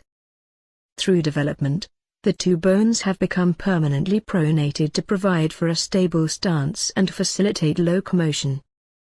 Bones of foot. The many bones of the foot form a functional unit that allows weight to be distributed to a wide platform to maintain balance when standing, enable conformation and adjustment to terrain variations, and perform shock absorption. They also transfer weight from the heel to the forefoot as required in walking and running. Fascia, veins, lymphatics, efferent vessels, and cutaneous nerves of lower limb. Subcutaneous tissue and fascia. The subcutaneous tissue, superficial fascia, lies deep to the skin, figure 5.13, and consists of loose connective tissue that contains a variable amount of fat, cutaneous nerves, superficial veins, great and small saphenous veins and their tributaries, lymphatic vessels, and lymph nodes. Figure 5.13. Fascia, intermuscular septa, and fascial compartments of lower limb. A. The anterior skin and subcutaneous tissue have been removed to reveal the deep fascia. B. The fascia latu is reinforced laterally by longitudinal fibers of the iliotibial tract, the common eponeurotic tendon of the gluteus maximus and tensor fasciae lati. C and D. The fascial compartments of the thigh and leg, containing muscles sharing common functions and innervation, are demonstrated in transverse sections. The subcutaneous tissue of the hip and thigh is continuous with that of the inferior part of the anterolateral abdominal wall and buttocks. At the knee, the subcutaneous tissue loses its fat and blends with the deep fascia, but fat is again present distal to the knee in the subcutaneous tissue of the leg. The deep fascia of the lower limb is especially strong, investing the limb like an elastic stocking, figure 5.13a and b. This fascia limits outward expansion of contracting muscles, making muscular contraction more efficient in compressing veins to push blood toward the heart. Fascia lata. The deep fascia of the thigh is called fascia lata, L. Lata, broad. Superiorly, the fascia lata attaches to and is continuous with the inguinal ligament, pubic arch, body of pubis, and pubic tubercle anteriorly. The membranous layer of subcutaneous tissue, scarpa fascia, of the inferior abdominal wall also attaches to the fascia lata approximately a finger's breadth inferior to the inguinal ligament. The iliac crest laterally and posteriorly. The sacrum, coccyx, sacrotuberous ligament, and ischial tuberosity, ischiopubic ramus posteriorly and medially. Inferiorly, the fascia lata attaches to and is continuous with exposed parts of bones round the knee. The deep fascia of the leg inferior to the knee. The fascia latu is substantial because it encloses the large thigh muscles, especially laterally, where it is thickened and strengthened by additional reinforcing longitudinal fibers to form the iliotibial tract, Figure 5.13b. This broad band of fibers is the shared aponeurosis of the tensor fasciae lati and gluteus maximus muscles. The iliotibial tract extends from the iliac tubercle to the anterolateral tubercle of the tibia, Gerdi tubercle. The thigh muscles are separated into three compartments: anterior, medial, and posterior. The walls of these compartments are formed by the fascia lata and three fascial intermuscular septa that arise from its deep aspect and attach to the linea aspera of the femur, Figure 5.13d. The lateral intermuscular septum is especially strong. The other two septa are relatively weak. The lateral intermuscular septum extends deeply from the iliotibial tract to the lateral lip of the linea aspera and lateral supracondylar line of the femur. This septum offers an internervous plane between nerves, to surgeons needing wide exposure of the femur. The saphenous opening in the fascia lata, Figure 5.13a, is a gap or hiatus in the fascia lata inferior to the medial part of the inguinal ligament, approximately 4 cm infralateral to the pubic tubercle. The saphenous opening is usually approximately 3.75 cm in length and 2.5 cm in breadth, and its long axis is vertical. Its medial margin is smooth, but its superior, lateral, and inferior margins form a sharp crescentic edge, the falciform margin. The falciform margin is joined at its medial margin by fibrofatty tissue, the cribriform fascia, L. Cribrum, a sieve. This sieve-like fascia is a localized membranous layer of subcutaneous tissue that spreads over the saphenous opening, closing it. The connective tissue is pierced by numerous openings, thus its name, for the passage of efferent lymphatic vessels from the superficial inguinal lymph nodes, and by the great saphenous vein and its tributaries. After passing through the saphenous opening and cribriform fascia, the great saphenous vein enters the femoral vein, Figure 5.13a. The lymphatic vessels enter the deep inguinal lymph nodes. Deep fascia of leg. The deep fascia of the leg, or crural fascia, L. Crus, leg, attaches to the anterior and medial borders of the tibia, where it is continuous with its periosteum. The deep fascia of the leg is thick in the proximal part of the anterior aspect of the leg, where it forms part of the proximal attachments of the underlying muscles. Although thinner distally, the deep fascia of the leg forms thickened bands both superior and anterior to the ankle joint, the extensor retinacular, Figure 5.13a. Anterior and posterior intermuscular septa pass from the deep surface of the lateral deep fascia of the leg and attach to the corresponding margins of the fibula. The interosseous membrane and intermuscular septa divide the leg into three compartments: anterior, dorsiflexor, lateral, fibula, and posterior, plantarflexor, Figure 5.13c. The posterior compartment is further subdivided by the transverse intermuscular septum, separating superficial and deep plantarflexor muscles. Venous drainage of lower limb. The lower limb has superficial and deep veins. The superficial veins are in the subcutaneous tissue and run independent from named arteries. The deep veins are deep to, beneath, the deep fascia and accompany all major arteries. Superficial and deep veins have valves, which are more numerous in deep veins. Superficial veins of lower limb. The two major superficial veins in the lower limb are the great and small saphenous veins, Figure 5.14a and b. Most of their tributaries are unnamed. Figure 5.14. Veins of lower limb. The veins are divided into superficial, A and B, and deep, C and E, groups. The superficial veins, usually unaccompanied, course within the subcutaneous tissue. The deep veins are internal to the deep fascia and usually accompany arteries. A. Insert. The proximal ends of the femoral and great saphenous veins are opened and spread apart to show the valves. Although depicted as single veins in parts C and E, the deep veins usually occur as duplicate or multiple accompanying veins. D. Multiple perforating veins pierce the deep fascia to shunt blood from the superficial veins to the deep veins. The great saphenous vein is formed by the union of the dorsal vein of the great toe and the dorsal venous arch of the foot, Figs. 5.14a and 5.15a. The great saphenous vein ascends anterior to the medial malleolus, passes posterior to the medial condyle of the femur, about to hand's breadth posterior to the medial border of the patella. Anastomoses freely with the small saphenous vein. Traverses the saphenous opening in the fascia lata. Empties into the femoral vein. Figure 5.15. Superficial veins and lymphatics of lower limb. A. The superficial lymphatic vessels converge toward and accompany the great saphenous vein, draining into the inferior, vertical, group of superficial inguinal lymph nodes. The great saphenous vein passes anterior to the medial malleolus, approximately a hand's breadth posterior to the patella. B. Superficial lymphatic vessels of the lateral foot and posterolateral leg accompany the small saphenous vein and drain initially into the popliteal lymph nodes.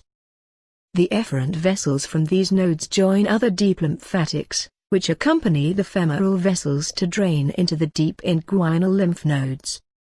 C. Lymph from the superficial and deep inguinal lymph nodes traverses the external and common iliac nodes before entering the lateral lumbar, aortic, lymph nodes and the lumbar lymphatic trunk. The great saphenous vein has 10 to 12 valves, which are more numerous in the leg than in the thigh, figure 5.14a and d. These valves are usually located just inferior to the perforating veins. The perforating veins also have valves. Venous valves are cusps, flaps, of endothelium with cup-like valvular sinuses that fill from above. When they are full, the valve cusps occlude the lumen of the vein, thereby preventing reflux of blood distally, making flow unidirectional. The valvular mechanism also breaks the column of blood in the saphenous vein into shorter segments, reducing back pressure. Both effects make it easier for the musculovenous pump, discussed in the introduction, to overcome the force of gravity to return the blood to the heart. As it ascends in the leg and thigh, the great saphenous vein receives numerous tributaries and communicates in several locations with the small saphenous vein. Tributaries from the medial and posterior aspects of the thigh frequently unite to form an accessory saphenous vein, figure 5.14b. When present, this vein becomes the main communication between the great and small saphenous veins. Also, fairly large vessels, the lateral and anterior cutaneous veins, arise from networks of veins in the inferior part of the thigh and enter the great saphenous vein superiorly, just before it enters the femoral vein.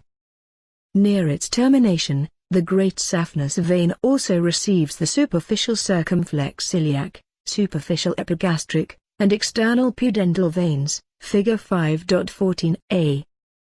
The small saphenous vein arises on the lateral side of the foot from the union of the dorsal vein of the little toe with the dorsal venous arch, figure 5.14b and c. The small saphenous vein ascends posterior to the lateral malleolus as a continuation of the lateral marginal vein. Passes along the lateral border of the calcaneal tendon. Inclines to the midline of the fibula and penetrates the deep fascia. Ascends between the heads of the gastrocnemius muscle. Empties into the popliteal vein in the popliteal fossa. Although many tributaries are received by the saphenous veins, their diameters remain remarkably uniform as they ascend the limb. This is possible because the blood received by the saphenous veins is continuously shunted from these superficial veins in the subcutaneous tissue to the deep veins internal to the deep fascia by means of many perforating veins. The perforating veins penetrate the deep fascia close to their origin from the superficial veins and contain valves that allow blood to flow only from the superficial veins to the deep veins, figure 5.14a and d. The perforating veins pass through the deep fascia at an oblique angle so that when muscles contract and the pressure increases inside the deep fascia, the perforating veins are compressed. Compression of these veins also prevents blood from flowing from the deep to the superficial veins. This pattern of venous blood flow, from superficial to deep, is important for proper venous return from the lower limb because it enables muscular contractions to propel blood toward the heart against gravity. Musculovenous pump, see figure I.25 in Introduction. Deep veins of lower limb. Deep veins accompany all the major arteries and their branches. Instead of occurring as a single vein in the limbs, although they are frequently illustrated as one and are often referred to as a single vein, the accompanying veins, L. Venae comitans, usually occur as paired, frequently interconnecting veins that flank the artery they accompany, figure 5.14c and d. They are contained within a vascular sheath with the artery, whose pulsations also help compress and move blood in the veins. Although the dorsal venous arch drains primarily via the saphenous veins, perforating veins penetrate the deep fascia, forming and continually supplying an anterior tibial vein in the anterior leg. Medial and lateral plantar veins from the plantar aspect of the foot form the posterior tibial and fibular veins posterior to the medial and lateral malleoli. Figure 5.14ce. All three deep veins from the leg flow into the popliteal vein posterior to the knee, which becomes the femoral vein in the thigh. Veins accompanying the perforating arteries of the profunda femoris vein drain blood from the thigh muscles and terminate in the profunda femoris vein, deep vein of thigh, which joins the terminal portion of the femoral vein, fig 5.14c and d. The femoral vein passes deep to the inguinal ligament to become the external iliac vein. Because of the effect of gravity, blood flow is slower when a person stands quietly. During exercise, blood received by the deep veins from the superficial veins is propelled by muscular contraction to the femoral and then the external iliac veins. Flow in the reverse direction is prevented if the valves are competent. The deep veins are more variable and anastomose much more frequently than the arteries they accompany. Both superficial and deep veins can be ligated if necessary. Lymphatic drainage of lower limb. The lower limb has superficial and deep lymphatic vessels. The superficial lymphatic vessels converge on and accompany the saphenous veins and their tributaries, figure 5.15a. The lymphatic vessels accompanying the great saphenous vein end in the vertical group of superficial inguinal lymph nodes. Most lymph from these nodes passes directly to the external iliac lymph nodes, located along the external iliac vein. Some also passes to the deep inguinal lymph nodes, located under the deep fascia on the medial aspect of the femoral vein. The lymphatic vessels accompanying the small saphenous vein enter the popliteal lymph nodes, which surround the popliteal vein in the fat of the popliteal fossa, figure 5.15b. Deep lymphatic vessels from the leg accompany deep veins and also enter the popliteal lymph nodes. Most lymph from these nodes ascends through deep lymphatic vessels to the deep inguinal lymph nodes.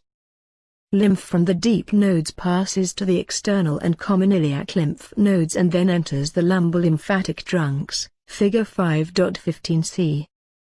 Cutaneous innervation of lower limb. Cutaneous nerves in the subcutaneous tissue supply the skin of the lower limb, figure 5.16, table 5.1. These nerves, except for some proximal unisegmental nerves arising from the T12 or L1 spinal nerves, are branches of the lumbar and sacral plexuses. The areas of skin supplied by the individual spinal nerves, including those contributing to the plexuses, are called dermatomes. The dermatomal, segmental, pattern of skin innervation is retained throughout life but is distorted by limb lengthening and the torsion of the limb that occurs during development, figs. 5.2 and 5.17. Figure 5.16. Cutaneous nerves of lower limb. Figure 5.17. Dermatomes of lower limb. The dermatomal or segmental pattern of distribution of sensory nerve fibers persists despite the merging of spinal nerves in plexus formation during development. Two different dermatome maps are commonly used. A and B. The dermatome pattern of the lower limb according to Foster, 1933, is preferred by many because of its correlation with clinical findings. C and D. The dermatome pattern of the lower limb according to Keegan and Garrett, 1948, is preferred by others for its aesthetic uniformity and obvious correlation with development.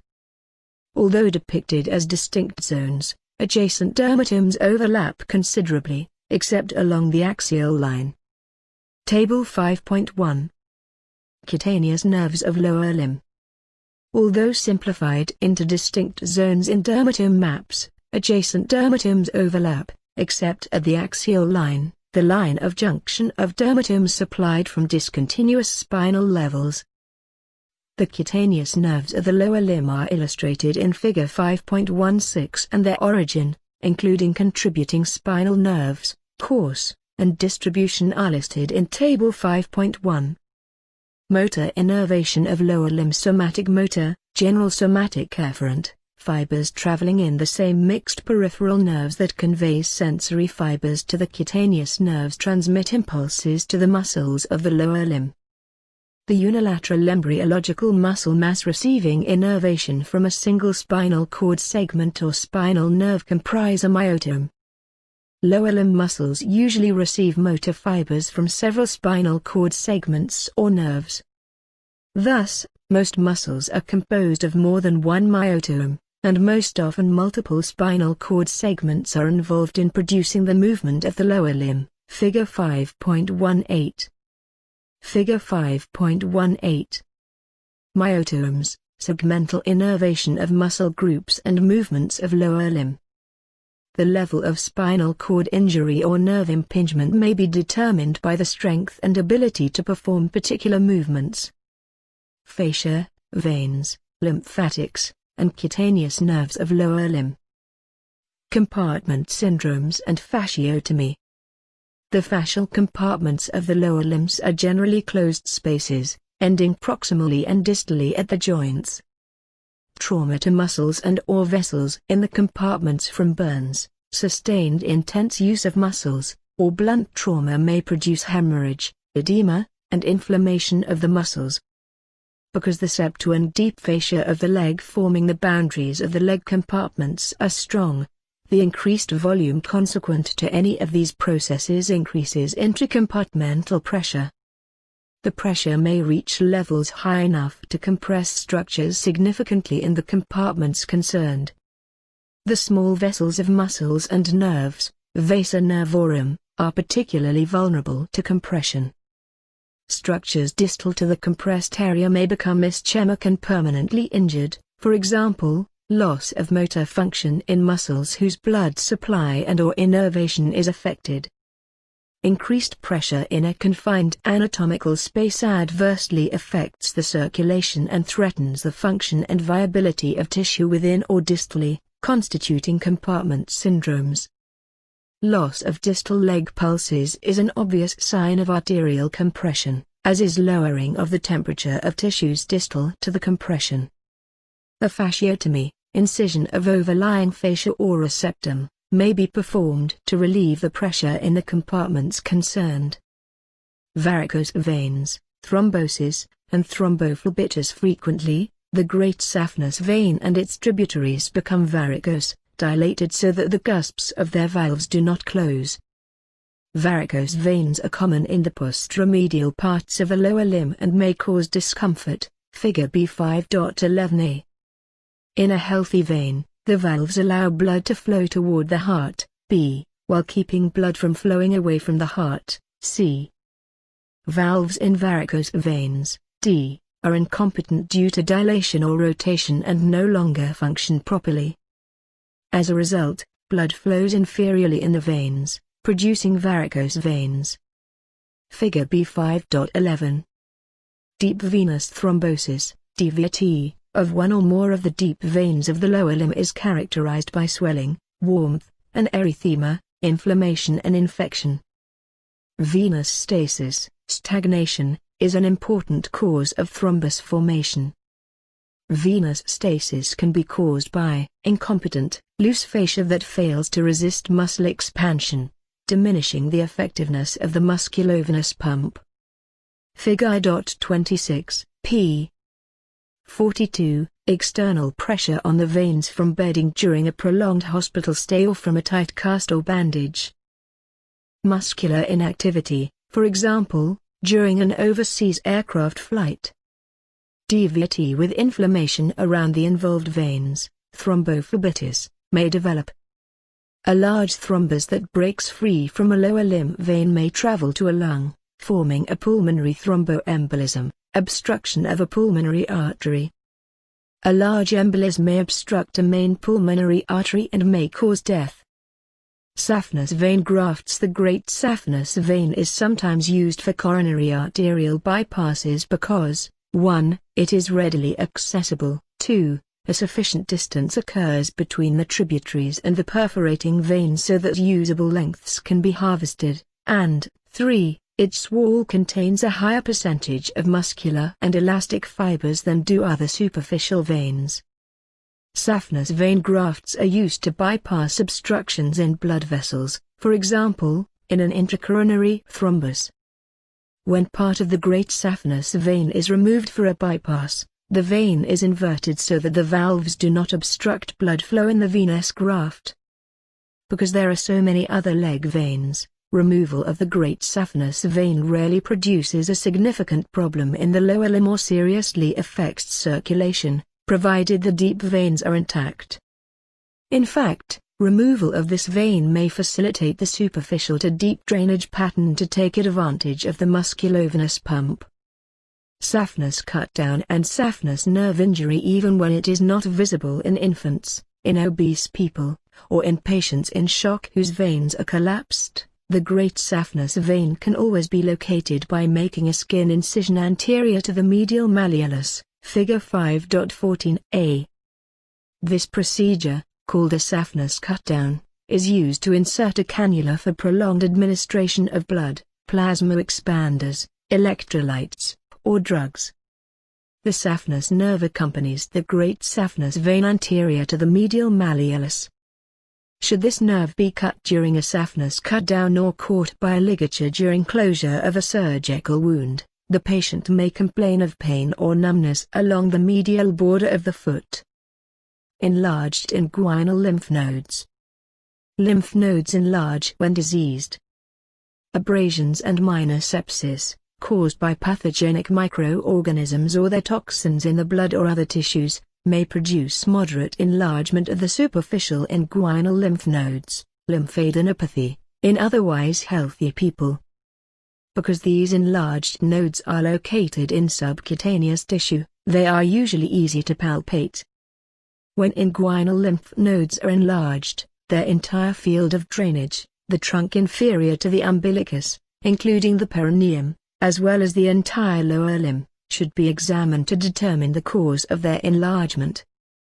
In female patients, the relatively remote possibility of metastasis of cancer from the uterus should also be considered because some lymphatic drainage from the uterine fundus may flow along lymphatics accompanying the round ligament of the uterus through the inguinal canal to reach the superficial inguinal lymph nodes.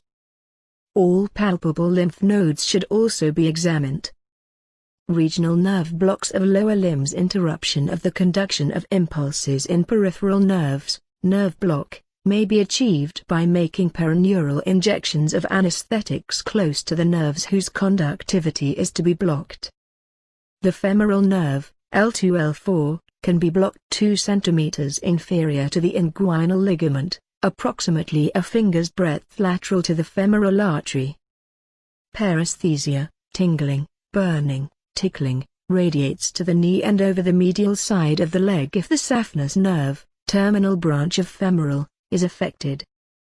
Abnormalities of sensory function. In most instances, a peripheral nerve sensitizing an area of skin represents more than one segment of the spinal cord. Therefore, to interpret abnormalities of peripheral sensory function, peripheral nerve distribution of the major cutaneous nerves must be interpreted as anatomically different from dermatome distribution of the spinal cord segments, Figure 5.17. Neighboring dermatomes may overlap. Pain sensation is tested by using a sharp object and asking the patient if pain is felt. If there is no sensation, the spinal cord segments involved can be determined. The bottom line.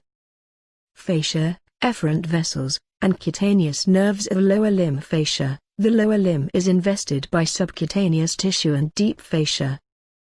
The former insulates, stores fat, and provides passage for cutaneous nerves and superficial vessels, lymphatics and veins. The deep fascia of the thigh, fascia lata, and leg, crural fascia, 1, surround the thigh and leg, respectively, limiting outward bulging of muscles and facilitating venous return in deep veins. 2, separate muscles with similar functions and innervation into compartments, and 3, surround individual muscles, allowing them to act independently. Modifications of the deep fascia include openings that allow the passage of neurovascular structures, for example, the saphenous opening, and thickenings that retain tendons close to the joints they act on, retinacular. Veins. The veins of the lower limb include both superficial, in the subcutaneous tissue, and deep, internal to the deep fascia, veins. The superficial great and small saphenous veins mainly drain the integument or skin and, via many perforating veins, continuously shunt blood to the deep veins accompanying the arteries. Deep veins are subject to muscle compression, musculovenous pump, to aid venous return. All lower limb veins have valves to overcome the effects of gravity. Lymphatic vessels. Most lymph from the lower limb drains via lymphatics that follow the superficial veins, for example, the saphenous veins, to the superficial inguinal nodes. Some lymphatics follow deep veins to deep inguinal nodes. Lymph drainage from the lower limb then passes deep to the external and common iliac nodes of the trunk. Cutaneous nerves. The cutaneous innervation of the lower limb reflects both the original segmental innervation of the skin via separate spinal nerves in its dermatomal pattern, and the result of plexus formation in the distribution of multisegmental peripheral nerves. Most innervation of the thigh is supplied by lateral and posterior cutaneous nerves of the thigh and anterior cutaneous branches of the femoral nerve, the names of which describe their distribution. The latter branches also supply most of the medial aspect of the thigh. The innervation of the leg and dorsum of the foot is supplied by saphenous, anteromedial leg, zural, posterolateral leg, and fibular nerves, anterolateral leg and dorsum of foot. The plantar aspect, sole, of the foot is supplied by calcaneal branches of the tibular and zural nerves, heel region, and the medial and lateral plantar nerves. The areas of distribution of the latter are demarcated by a line bisecting the fourth toe. Posture and gait. The lower limbs function primarily in standing and walking. Typically the actions of lower limb muscles are described as if the muscle were acting in isolation, which rarely occurs. In this book, including the comments in the tables, the role of each muscle, or of the functional group of which it is a member, is described in typical activities, especially standing and walking. It is important to be familiar with lower limb movements and concentric and eccentric contractions of muscles, as described in the introduction, p. 29, and to have a basic understanding of the processes of standing and walking. Standing at ease. When a person is standing at ease with the feet slightly apart and rotated laterally so the toes point outward, only a few of the back and lower limb muscles are active, figure 5.19. The mechanical arrangement of the joints and muscles are such that a minimum of muscular activity is required to keep from falling. In the stand easy position, The hip and knee joints are extended and are in their most stable positions. Maximal contact of articular surfaces for weight transfer, with supporting ligaments taut. Figure 5.19. Relaxed standing. A. The relationship of the line of gravity to the transverse rotational axes of the pelvis and lower limb in the relaxed standing, stand easy, position is demonstrated. Only minor postural adjustments, mainly by the extensors of the back and the plantar flexors of the ankle, are necessary to maintain this position because the ligaments of the hip and knee are being tightly stretched to provide passive support. B. A bipedal platform is formed by the feet during relaxed standing.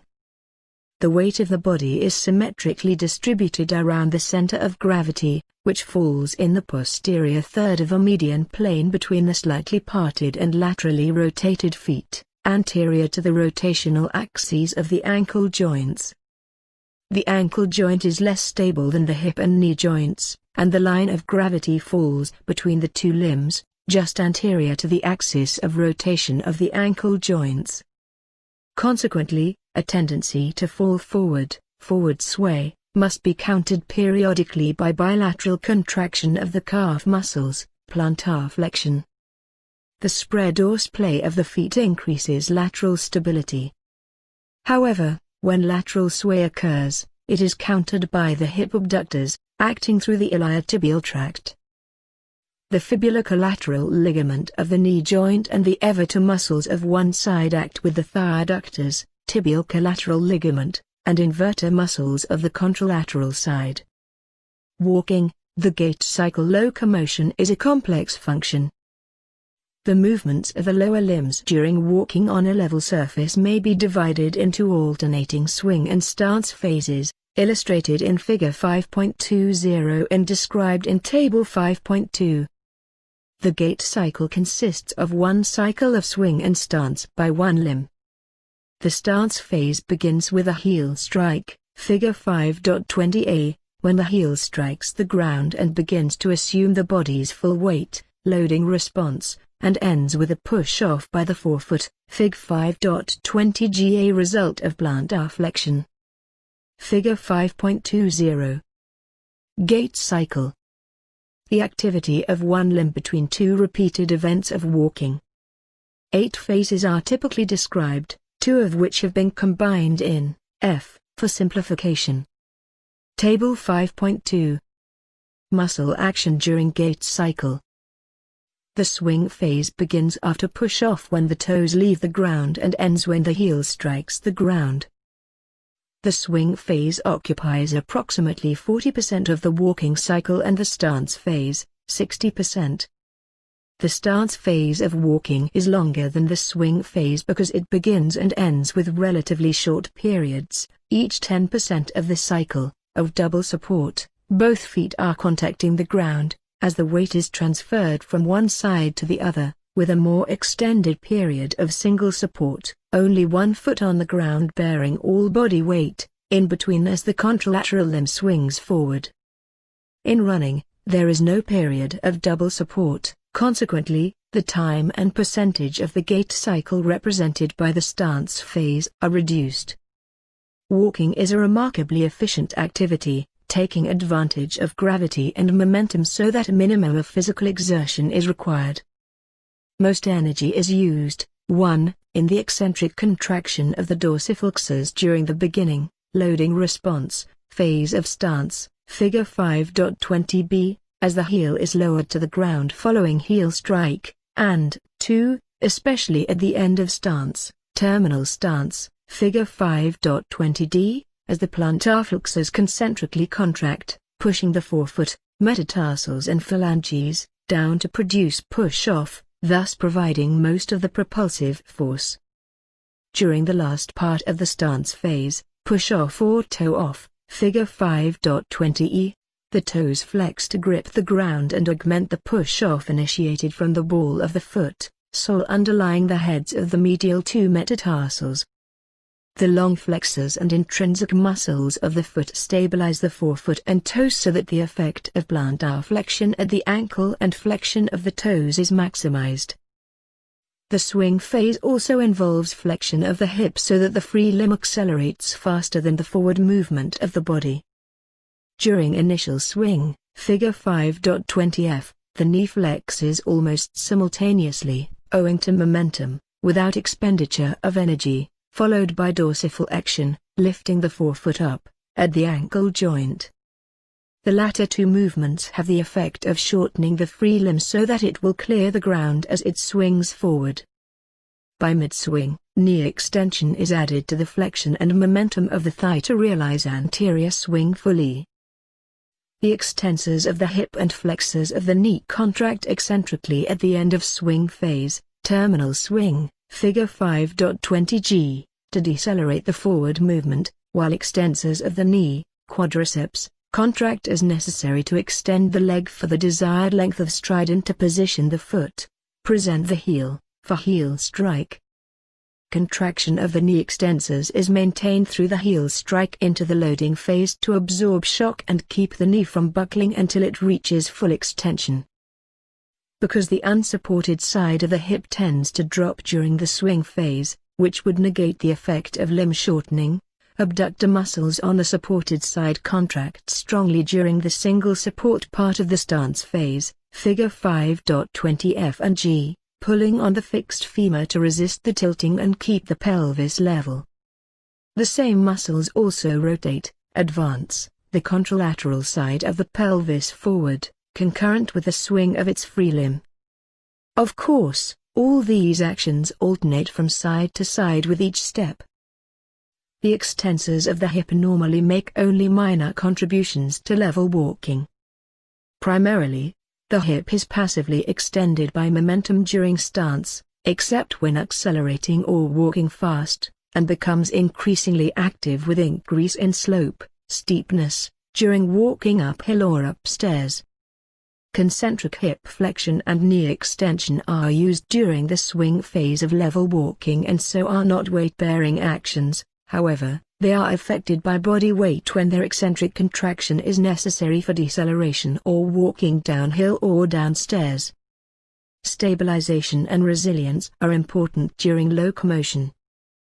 The inverters and eviters of the foot are principal stabilizers of the foot during the stance phase. Their long tendons, plus those of the flexors of the digits, also help support the arches of the foot during the stance phase, assisting the intrinsic muscles of the sole. Anterior and medial regions of thigh. Organization of proximal lower limb during evolution. The development of a prominent gluteal region is closely associated with the assumption of bipedalism and an erect posture. The prominent gluteal region is unique to humans. Modification of the shape of the femur necessary for bipedal walking and running, specifically the bending of the bone, creating the angle of inclination and the trochanters, p. 518, allows the superior placement of the abductors of the thigh into the gluteal region. The remaining thigh muscles are organized into three compartments by intermuscular septa that pass deeply between the muscle groups from the inner surface of the fascia lata to the linea aspera of the femur, see Figure 5.13d.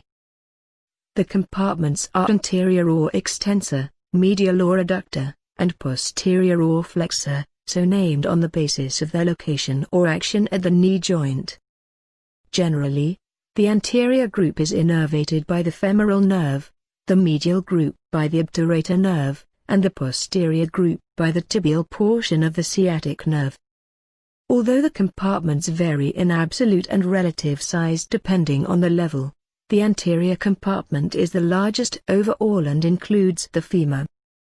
To facilitate continuity and follow an approach commonly used in dissection courses, the anterior and medial compartments of the thigh are addressed initially, followed by continuous examination of the posterior aspect of the proximal limb, gluteal region and posterior thigh. This approach is then continued by consideration of the popliteal fossa and leg. Anterior thigh muscles. The large anterior compartment of the thigh contains the anterior thigh muscles, the flexors of the hip, Figure 5.21 AD, and extensors of the knee, Figure 5.21 EI. 4.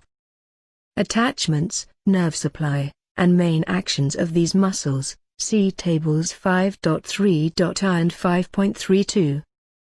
The anterior thigh muscles include the pectineus, iliopsoas, sartorius, and quadriceps femoris. 1. Figure 5.21. Muscles of anterior thigh, flexors of hip joint, extensors of knee. Table 5.3.I. Muscles of anterior thigh, flexors of hip joint. The Latin word insertio means attachment. The terms insertion and origin, L. Origo, have not been used here, or elsewhere, since they change with function. B. The spinal cord segmental innervation is indicated, for example, L1, L2, L3 means that the nerves supplying the psoas major are derived from the first three lumbar segments of the spinal cord. Numbers in boldface, L1, L2, indicate the main segmental innervation. Damage to one or more of the listed spinal cord segments, or to the motor nerve roots arising from them, results in paralysis of the muscles concerned. See the psoas major is also a postural muscle that helps control the deviation of the trunk and is active during standing.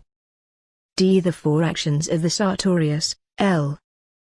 Sartor, tailor, produce the once common cross-legged sitting position used by tailors, hence the name. Table 5.32. Muscles of anterior thigh, extensors of knee. The spinal cord segmental innervation is indicated, for example, L1, L2, L3 means that the nerves supplying the quadriceps femoris are derived from the first three lumbar segments of the spinal cord. Numbers in boldface, L3, L4, indicate the main segmental innervation.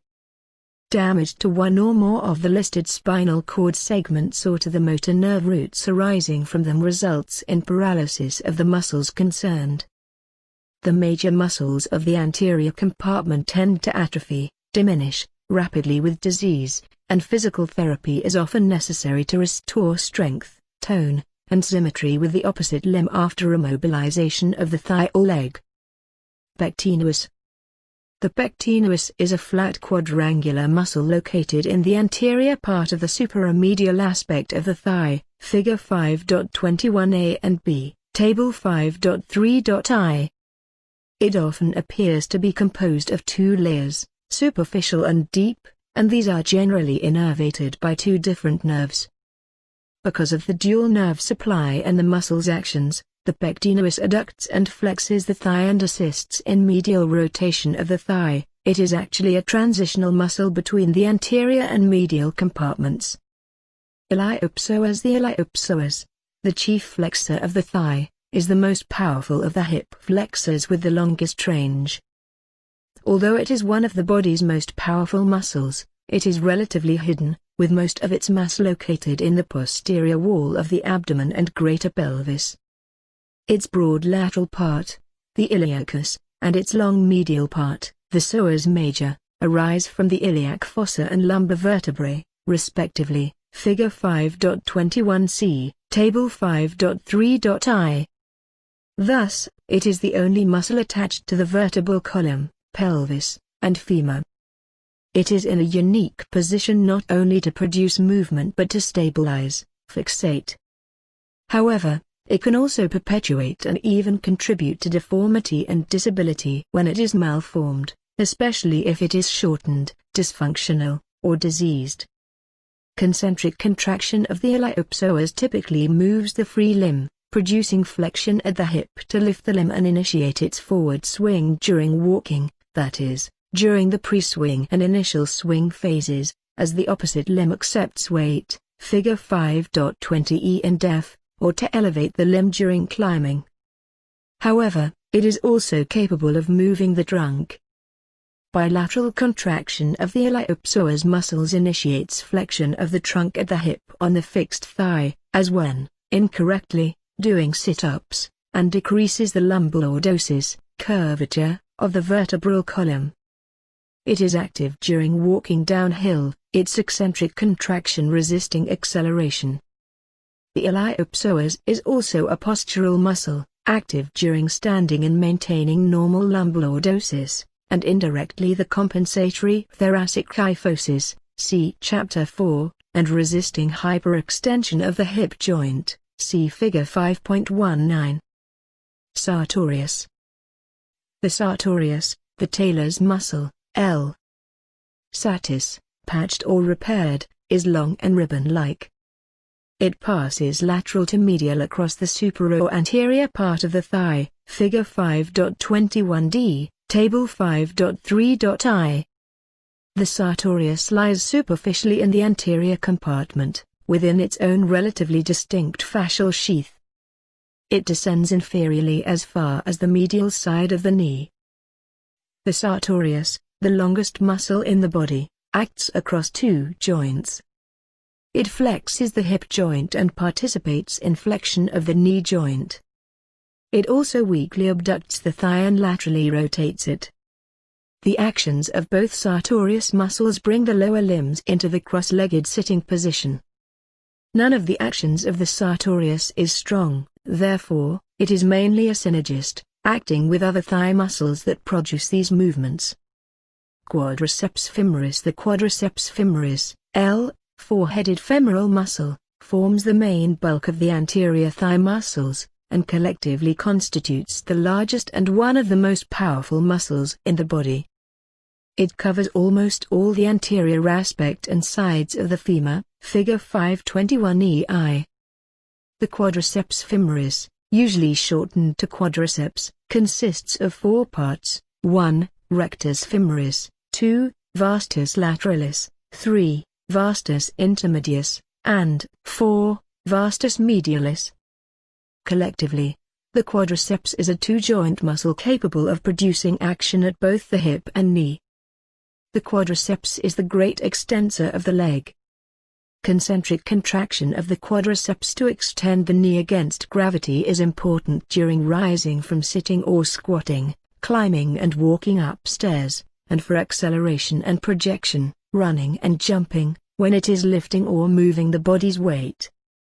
Consequently, it may be 3 times stronger than its antagonistic muscle group, the hamstrings. In level walking, the quadriceps muscles become active during the termination of the swing phase, preparing the knee to accept weight, Figure 5.20g, Table 5.2. The quadriceps is primarily responsible for absorbing the jarring shock of heel strike, and its activity continues as the weight is assumed during the early stance phase, loading response.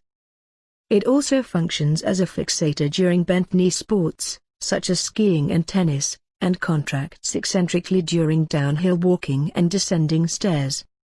The tendons of the 4 parts of the quadriceps unite in the distal portion of the thigh to form a single, strong, broad quadriceps tendon, Fig. 5.21f.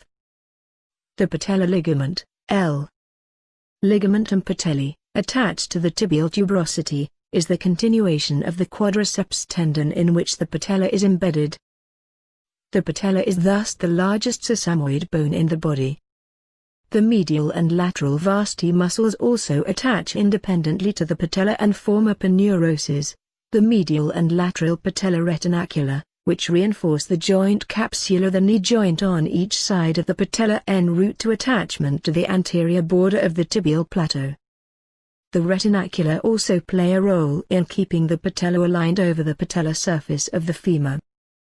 The patella provides a bony surface that is able to withstand the compression placed on the quadriceps tendon during kneeling and the friction occurring when the knee is flexed and extended during running. The patella also provides additional leverage for the quadriceps in placing the tendon more anteriorly, farther from the joint's axis, causing it to approach the tibia from a position of greater mechanical advantage. The inferiorly directed apex of the patella indicates the level of the joint plane of the knee when the leg is extended and the patellar ligament is taut, Figure 5.22c. Figure 5.22. Suprapatellar bursa and articularis genu. In A and B, the suprapatellar bursa, normally a potential space extending between the quadriceps and the femur, exaggerated for schematic purposes in C, is depicted as if injected with latex. Testing the quadriceps 2 is performed with the person in the supine position with the knee partly flexed. The person extends the knee against resistance. During the test, contraction of the rectus femoris should be observable and palpable if the muscle is acting normally, indicating that its nerve supply is intact. Rectus femoris. The rectus femoris received its name because it runs straight down the thigh, L. Rectus, straight.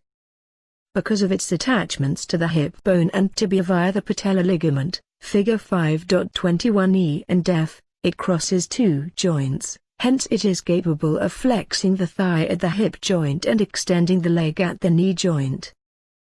The rectus femoris is the only part of the quadriceps that crosses the hip joint, and as a hip flexor it acts with and like the iliopsoas during the pre-swing and initial swing phases of walking, figure 5.20f, table 5.2.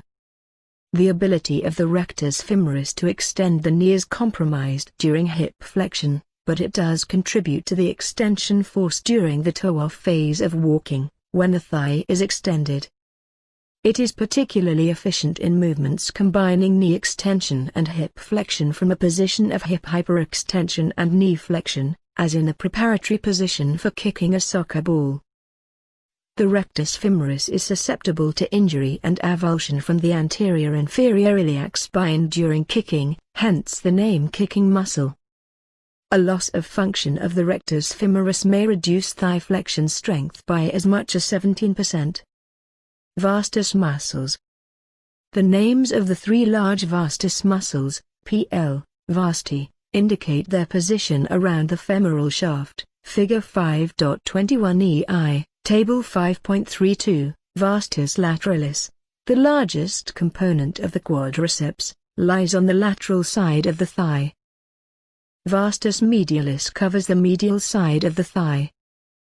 Vastus intermedius lies deep to the rectus femoris, between the vastus medialis and vastus lateralis.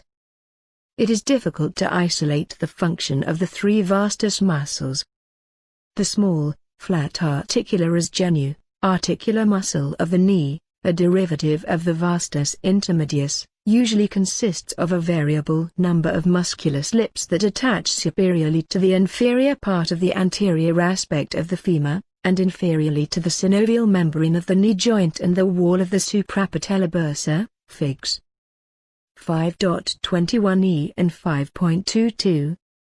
The articularis genu muscle pulls the synovial membrane superiorly during extension of the leg, thereby preventing folds of the membrane from being compressed between the femur and the patella within the knee joint.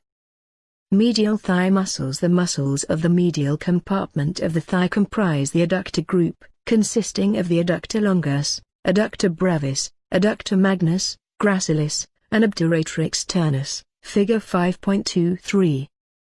In general, they attach proximally to the antero-inferior external surface of the bony pelvis, pubic bone, ischiopubic ramus, and ischial tuberosity, and adjacent obturator membrane, and distally to the linea aspera of the femur, figure 5.23a, table 5.4.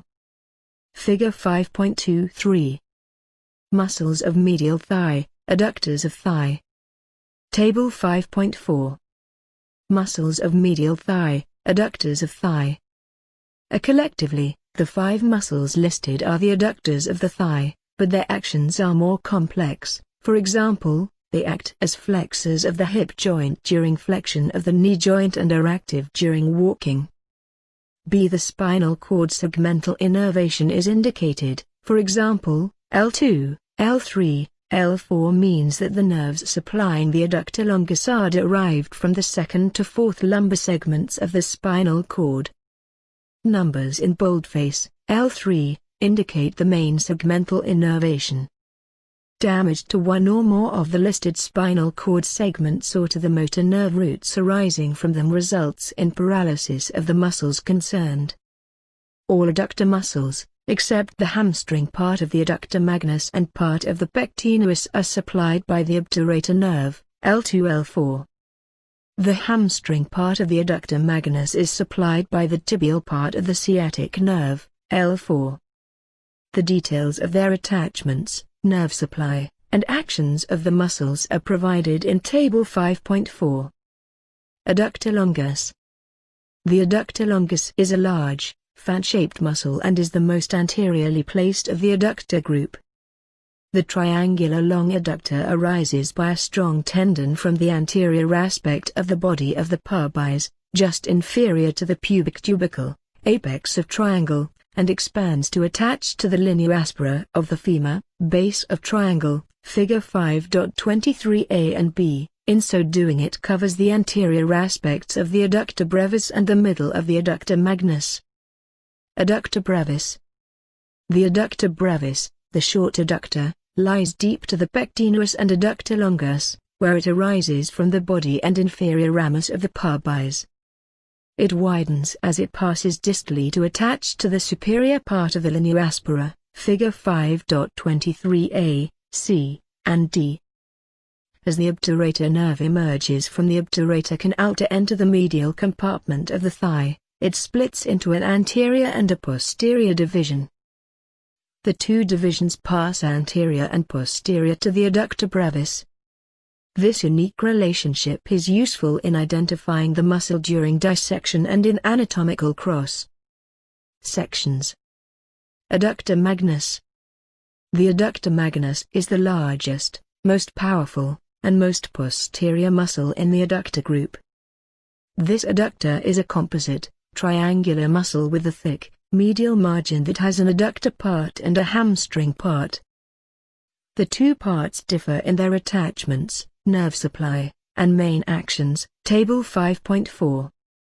The adductor part fans out widely for a paneurotic distal attachment along the entire length of the linea aspera of the femur, extending inferiorly onto the medial supracondylar ridge, Figure 5.23a, e, and f. The hamstring part has a tendinous distal attachment to the adductor tubercle. Gracilis. The gracilis, L, slender, is a long, strap-like muscle and is the most medial muscle of the thigh. It is the most superficial of the adductor group and the weakest member.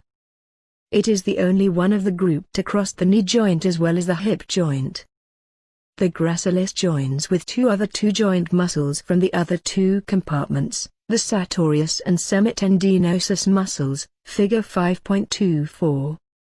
Thus, the three muscles are innervated by three different nerves. They have a common tendinous insertion, the psancerinus, L, goose's foot, into the superior part of the medial surface of the tibia. Figure 5.24. Psancerinus. A. Contributing muscles. B. Converging tendons forming psancerinus. The gracilis is a synergist in adducting the thigh, flexing the knee, and rotating the leg medially when the knee is flexed. It acts with the other two psancerinus muscles to add stability to the medial aspect of the extended knee, much as the gluteus maximus and tensor fasciae lati do via the iliotibial tract on the lateral side. Obturator externus. The obturator externus is a flat, relatively small, fan-shaped muscle that is deeply placed in the supraremedial part of the thigh. It extends from the external surface of the obturator membrane and surrounding bone of the pelvis to the posterior aspect of the greater trochanter, passing directly under the acetabulum and neck of the femur. Fig 5.23h. Actions of adductor muscle group. From the anatomical position, the main action of the adductor group is to pull the thigh medially, toward or past the median plane. Three adductors, longus, brevis, and magnus, are used in all movements in which the thighs are adducted, for example, pressed together when riding a horse. They are also used to stabilize the stance when standing on both feet, to correct the lateral sway of the trunk, or when there is a side-to-side shift of the surface on which one is standing, rocking a boat, standing on a balance board. These muscles are also used in kicking with the medial side of the foot in soccer and in swimming. Finally, they contribute to flexion of the extended thigh and extension of the flexed thigh when running or against resistance. The adductors as a group constitute a large muscle mass. Although they are important in many activities, it has been shown that a reduction of as much as 70% in their function will result in only a slight to moderate impairment of hip function. Markard and Snell, 1981.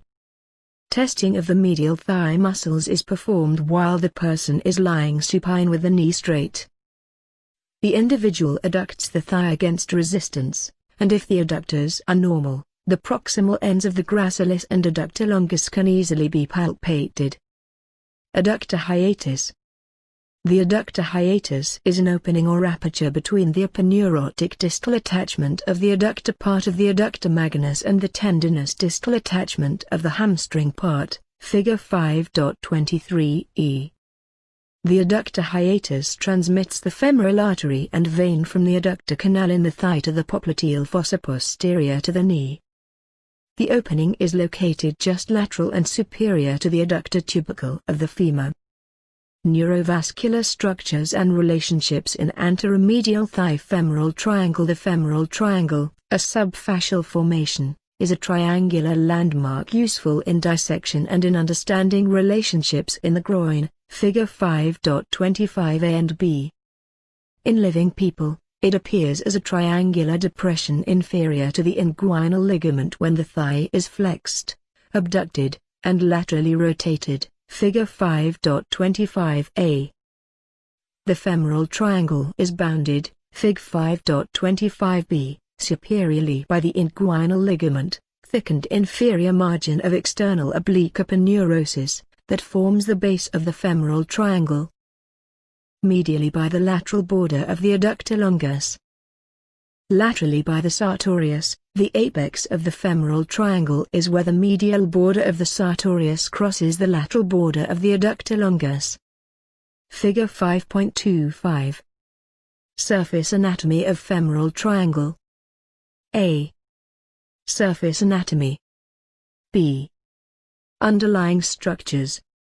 The muscular floor of the femoral triangle is formed by the iliopsoas laterally and the pectineus medially. The roof of the femoral triangle is formed by the fascia lata and cribriform fascia, subcutaneous tissue, and skin.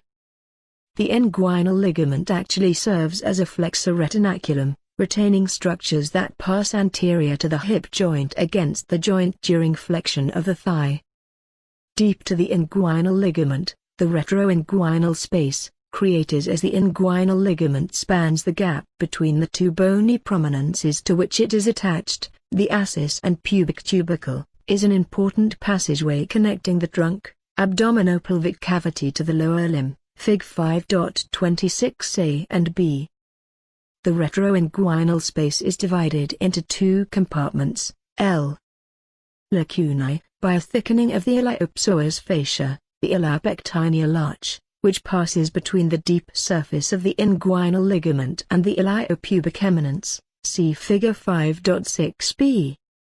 Lateral to the ilioepectineal arch is the muscular compartment of the retroinguinal space, through which the iliopsoas muscle and femoral nerve pass from the greater pelvis into the anterior thigh, Figure 5.26a and b. Medial to the arch, the vascular compartment of the retroinguinal space allows passage of the major vascular structures, veins, artery, and lymphatics, between the greater pelvis and the femoral triangle of the anterior thigh. As they enter the femoral triangle, the names of the vessels change from external iliac to femoral. Figure 5.26. Retroinguinal space, structure and contents of femoral sheath. A. Compartments of retroinguinal space and structures traversing them to enter femoral triangle. B. This dissection of superior end of anterior aspect of the right thigh demonstrates the distal continuation of the structures cut in A. Note the compartments within the femoral sheath. The proximal end, abdominal opening, of the femoral canal is the femoral ring. The contents of the femoral triangle, from lateral to medial, are, Figs. 5.26b and 5.27a and b, the femoral nerve and its terminal branches. Femoral sheath and its contents, femoral artery and several of its branches. Femoral vein and its proximal tributaries, for example, the great saphenous and profunda femoris veins. Deep inguinal lymph nodes and associated lymphatic vessels.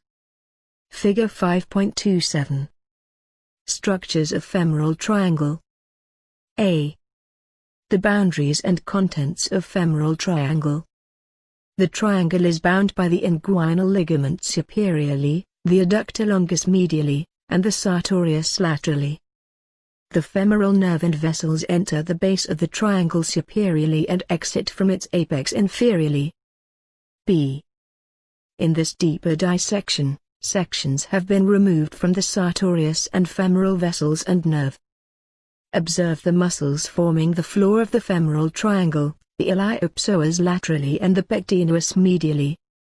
Of the neurovascular structures at the apex of the femoral triangle, the two anterior vessels, femoral artery and vein, and the two nerves enter the adductor canal, anterior to adductor longus, and the two posterior vessels, profunda femoris artery and vein, pass deep, posterior, to the adductor longus.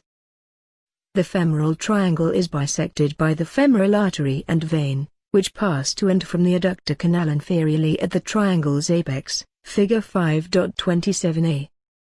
The adductor canal is an intermuscular passageway deep to the sartorius by which the major neurovascular bundle of the thigh traverses the middle third of the thigh, Figs.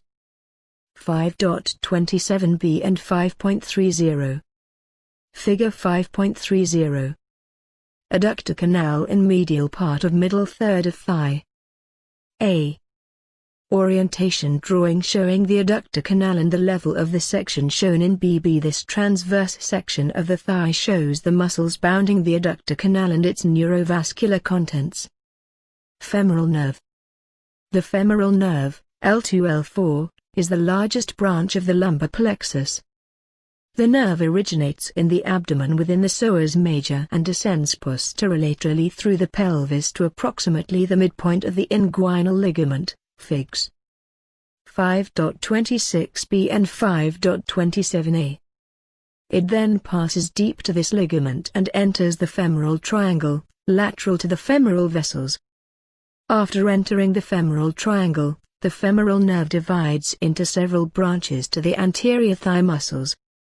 It also sends articular branches to the hip and knee joints and provides several cutaneous branches to the anteromedial side of the thigh. Table 5.1, p.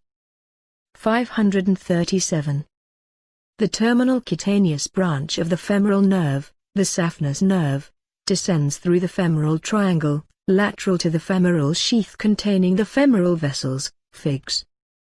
5.26b and 5.27b, Table 5.1 p.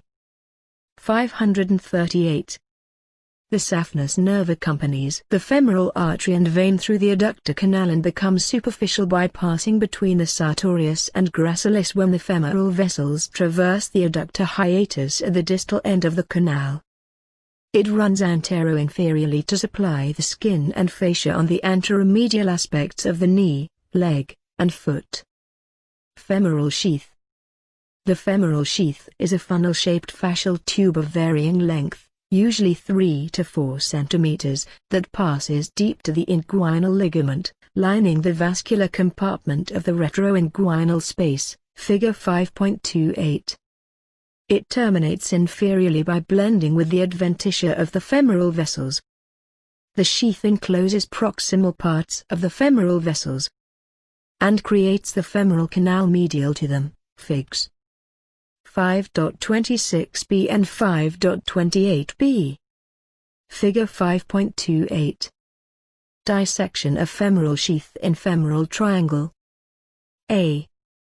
The fascial artery inferior to the inguinal ligament, including the falciform margin of the saphenous opening, is cut and reflected inferiorly so that the inferior continuation of the iliac fascia can be observed.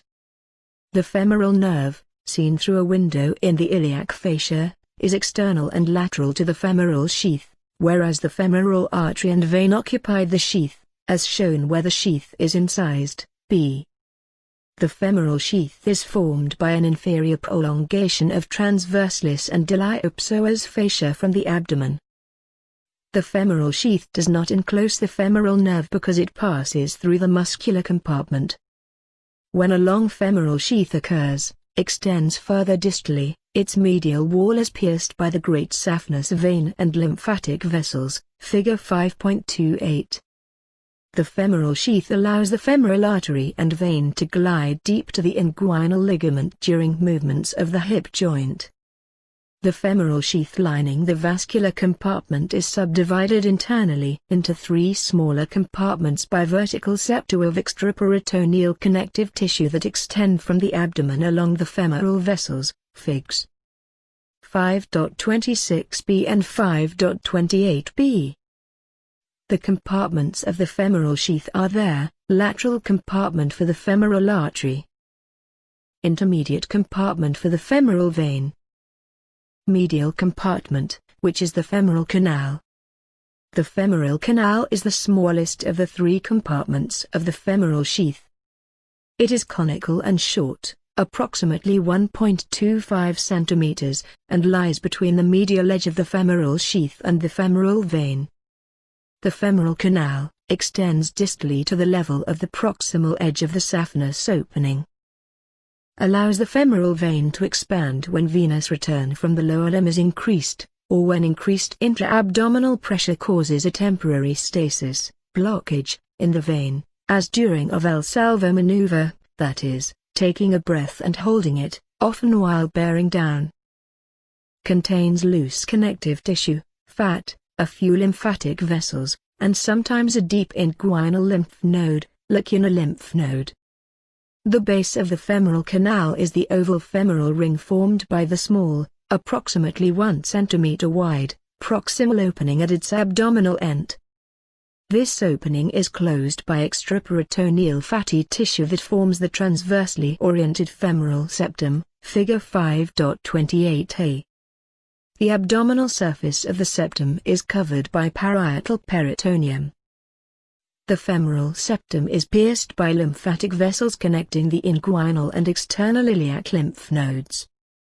The boundaries of the femoral ring are, figure 5.26b, laterally, the vertical septum between the femoral canal and femoral vein. Posteriorly, the superior ramus of the pubis is covered by the pectineus muscle and its fascia. Medially, the lacunar ligament. Anteriorly, the medial part of the inguinal ligament. Femoral artery. Details concerning the origin, course, and distribution of the arteries of the thigh are illustrated in Figure 5.29 and described in Table 5.5. Figure 5.29. Arteries of anterior and medial thigh. Table 5.5. Arteries of anterior and medial thigh. The femoral artery, the continuation of the external iliac artery distal to the inguinal ligament, is the primary artery of the lower limb, Figs. 5.26 to 29, Table 5.5. It enters the femoral triangle deep to the midpoint of the inguinal ligament, midway between the ascis and the pubic tubercle, lateral to the femoral vein, Figure 5.30a.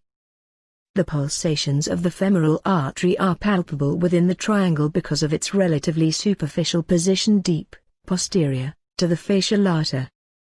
The artery lies and descends on the adjacent borders of the iliopsoas and pectineus muscles that form the floor of the triangle. The superficial epigastric artery, superficial, and sometimes the deep, circumflex iliac arteries, and the superficial and deep external pudendal arteries arise from the anterior aspect of the proximal part of the femoral artery. The profunda femoris artery, deep artery of thigh, is the largest branch of the femoral artery and the chief artery to the thigh, Fig. 5.29. It arises from the lateral or posterior side of the femoral artery in the femoral triangle. In the middle third of the thigh, where it is separated from the femoral artery and vein by the adductor longus, Figs. 5.27b and 5.30b, it gives off 3 to 4 perforating arteries that wrap around the posterior aspect of the femur, Figure 5.29, Table 5.5. The perforating arteries supply muscles of all 3 fascial compartments, adductor magnus, hamstrings, and vastus lateralis. The circumflex femoral arteries encircle the uppermost shaft of the femur and anastomose with each other and other arteries, supplying the thigh muscles and the superior, proximal, end of the femur. The medial circumflex femoral artery is especially important because it supplies most of the blood to the head and neck of the femur via its branches, the posterior retinacular arteries. The retinacular arteries are often torn when the femoral neck is fractured or the hip joint is dislocated. The lateral circumflex femoral artery, less able to supply the femoral head and neck as it passes laterally across the thickest part of the joint capsule of the hip joint, mainly supplies muscles on the lateral side of the thigh. Obturator artery. The obturator artery helps the profunda femoris artery supply the adductor muscles via anterior and posterior branches, which anastomose. The posterior branch gives off an acetabular branch that supplies the head of the femur. Femoral vein. The femoral vein is the continuation of the popliteal vein proximal to the adductor hiatus. As it ascends through the adductor canal, the femoral vein lies posterolateral and then posterior to the femoral artery, Figs. 5.26b and 5.27a and b. The femoral vein enters the femoral sheath lateral to the femoral canal and ends posterior to the inguinal ligament, where it becomes the external iliac vein. In the inferior part of the femoral triangle, the femoral vein receives the profunda femoris vein, the great saphenous vein, and other tributaries. The profunda femoris vein, deep vein of thigh, formed by the union of 3 or 4 perforating veins, enters the femoral vein approximately 8 cm inferior to the inguinal ligament and approximately 5 cm inferior to the termination of the great saphenous vein. Adductor canal. The adductor canal, subsartorial canal, hunter canal, is a long, approximately 15 cm, narrow passageway in the middle third of the thigh. It extends from the apex of the femoral triangle, where the sartorius crosses over the adductor longus, to the adductor hiatus in the tendon of the adductor magnus, Figure 5.30a. The adductor canal provides an intermuscular passage for the femoral artery and vein, the saphenous nerve, and the slightly larger nerve to vastus medialis, delivering the femoral vessels to the popliteal fossa where they become popliteal vessels. The adductor canal is bounded, Figure 5.30b, anteriorly and laterally by the vastus medialis, posteriorly by the adductors longus and magnus, medially by the sartorius, which overlays the groove between the above muscles, forming the roof of the canal. In the inferior third to half of the canal, a tough subsartorial or vastoadductor fascia spans between the adductor longus and the vastus medialis muscles, forming the anterior wall of the canal deep to the sartorius. Because this fascia has a distinct superior margin, novices dissecting in this area commonly assume when they see the femoral vessels pass deep to this fascia that they are traversing the adductor hiatus. The adductor hiatus, however, is located at a more inferior level, just proximal to the medial supracondylar ridge. This hiatus is a gap between the aponeurotic adductor and the tendinous hamstrings attachments of the adductor magnus, Figure 5.23e. Surface anatomy of anterior and medial regions of thigh. In fairly muscular individuals, some of the bulky anterior thigh muscles can be observed. The prominent muscles are the quadriceps and sartorius, whereas laterally the tensor fasciae lati is palpable, as is the iliotibial tract to which this muscle attaches, Figure 5.31a. Figure 5.31. Surface anatomy of anterior and medial thigh. 3 of the 4 parts of the quadriceps are visible or can be approximated, figure 5.31a and b. The 4th part, vastus intermedius, is deep and almost hidden by the other muscles and cannot be palpated. The rectus femoris may be easily observed as a ridge passing down the thigh when the lower limb is raised from the floor while sitting.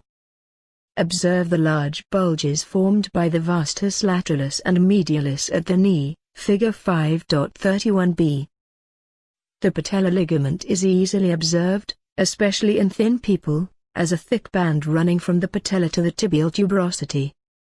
You can also palpate the infrapatellar fat pads, the masses of loose fatty tissue on each side of the patellar ligament. On the medial aspect of the inferior part of the thigh, the gracilis and sartorius muscles form a well-marked prominence, which is separated by a depression from there. Large bulge formed by the vastus medialis, figure 5.31a and b. Deep in this depressed area, the large tendon of the adductor magnus can be palpated as it passes to its attachment to the adductor tubercle of the femur. Measurements of the lower limb are taken to detect shortening, for example, resulting from a femoral fracture. To make such measurements, compare the affected limb with the corresponding limb. Real limb shortening is detected by comparing the measurements from the ascis to the distal tip of the medial malleolus on both sides. To determine if the shortening is in the thigh, the measurement is taken from the top of the ascis to the distal edge of the lateral femoral condyle on both sides. Keep in mind that small differences between the two sides, such as a difference of 1.25 cm in total length of the limb, may be normal. The proximal 2/3 of a line drawn from the midpoint of the inguinal ligament to the adductor tubercle when the thigh is flexed, abducted, and rotated laterally represents the course of the femoral artery, figure 5.30a. The proximal third of the line represents this artery as it passes through the femoral triangle, whereas the middle third represents the artery while it is in the adductor canal.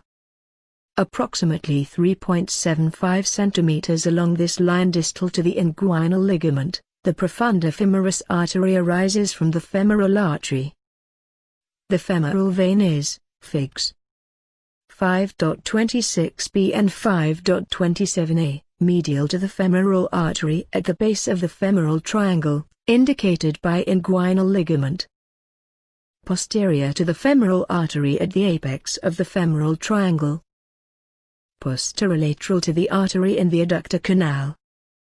The femoral triangle, in the supero-anterior aspect of the thigh, is not a prominent surface feature in most people. When some people sit cross-legged, the sartorius and adductor longus stand out, delineating the femoral triangle. The surface anatomy of the femoral triangle is clinically important because of its contents, figure 5.26b. The femoral artery can be felt pulsating just inferior to the mid-inguinal point. When you palpate the femoral pulse, the femoral vein is just medial, the femoral nerve is a finger's breadth lateral, and the femoral head is just posterior. The femoral artery runs a 5 cm superficial course through the femoral triangle before it is covered by the sartorius in the adductor canal. The great saphenous vein enters the thigh posterior to the medial femoral condyle and passes superiorly along a line from the adductor tubercle to the saphenous opening. The central point of this opening, where the great saphenous vein enters the femoral vein, is located 3.75 cm inferior and 3.75 cm lateral to the pubic tubercle, figure 5.27a. Anterior and medial regions of thigh. Hip and thigh contusions. Sports broadcasters and trainers refer to a hip pointer, which is a contusion of the iliac crest that usually occurs at its anterior part, for example, where the sartorius attaches to the ascis. This is one of the most common injuries to the hip region, usually occurring in association with collision sports, such as the various forms of football, ice hockey, and volleyball. Contusions cause bleeding from ruptured capillaries and infiltration of blood into the muscles, tendons, and other soft tissues.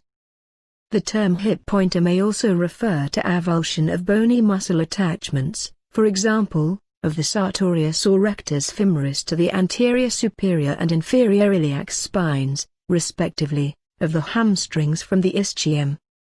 However, these injuries should be called avulsion fractures.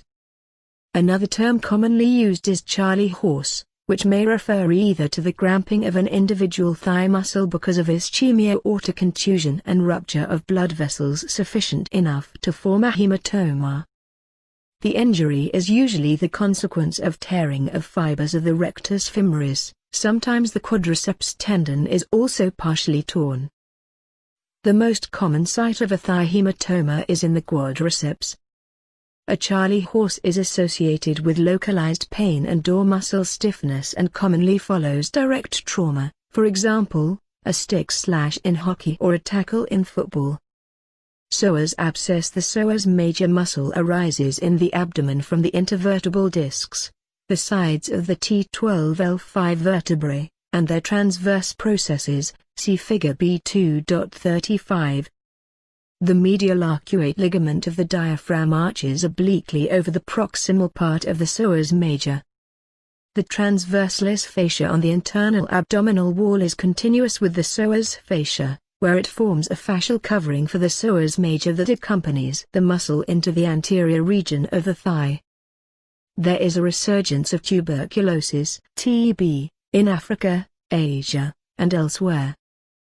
A retroperitoneal pyogenic infection, pus forming, in the abdomen or greater pelvis, characteristically occurring in association with TB of the vertebral column, or secondary to regional enteritis of the ileum, Crohn disease, may result in the formation of a psoas abscess.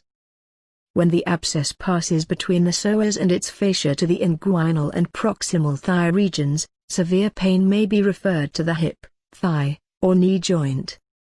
A psoas abscess should always be considered when edema occurs in the proximal part of the thigh.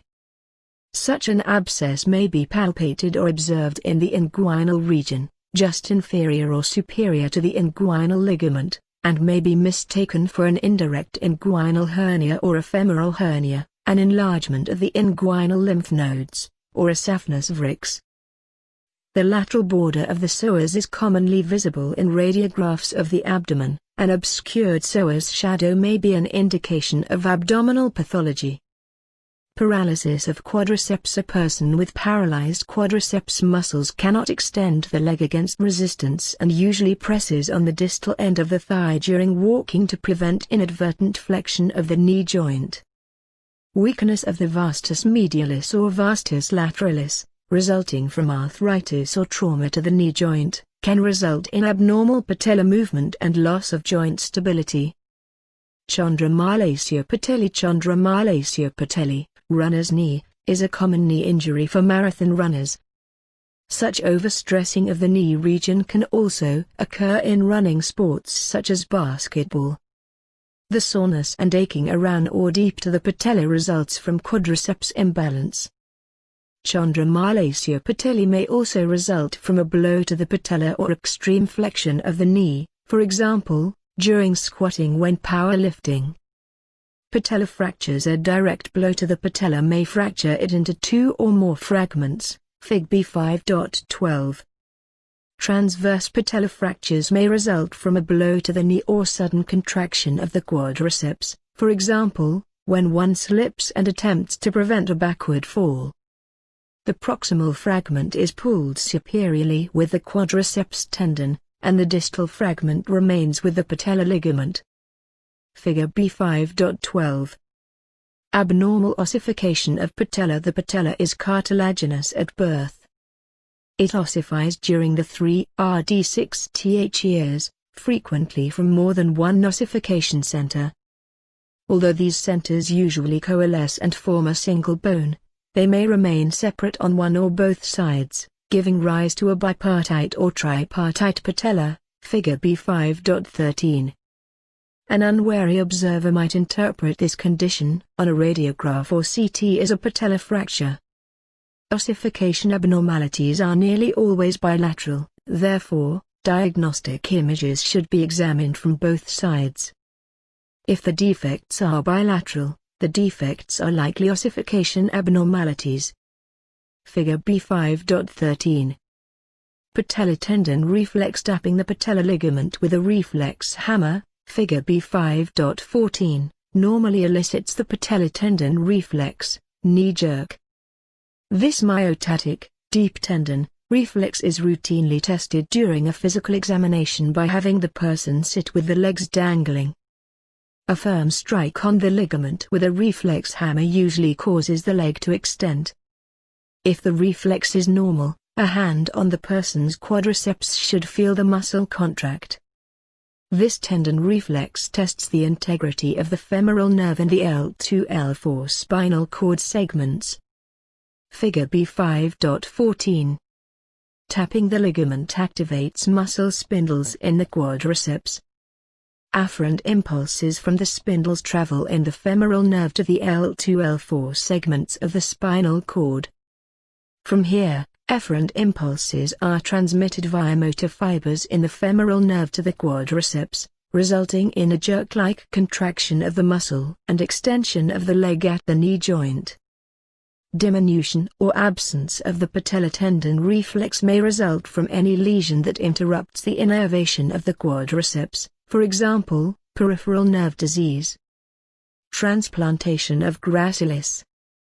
Because the gracilis is a relatively weak member of the adductor group of muscles, it can be removed without noticeable loss of its actions on the leg. Surgeons often transplant the gracilis, or part of it, with its nerve and blood vessels to replace a damaged muscle in the hand, for example.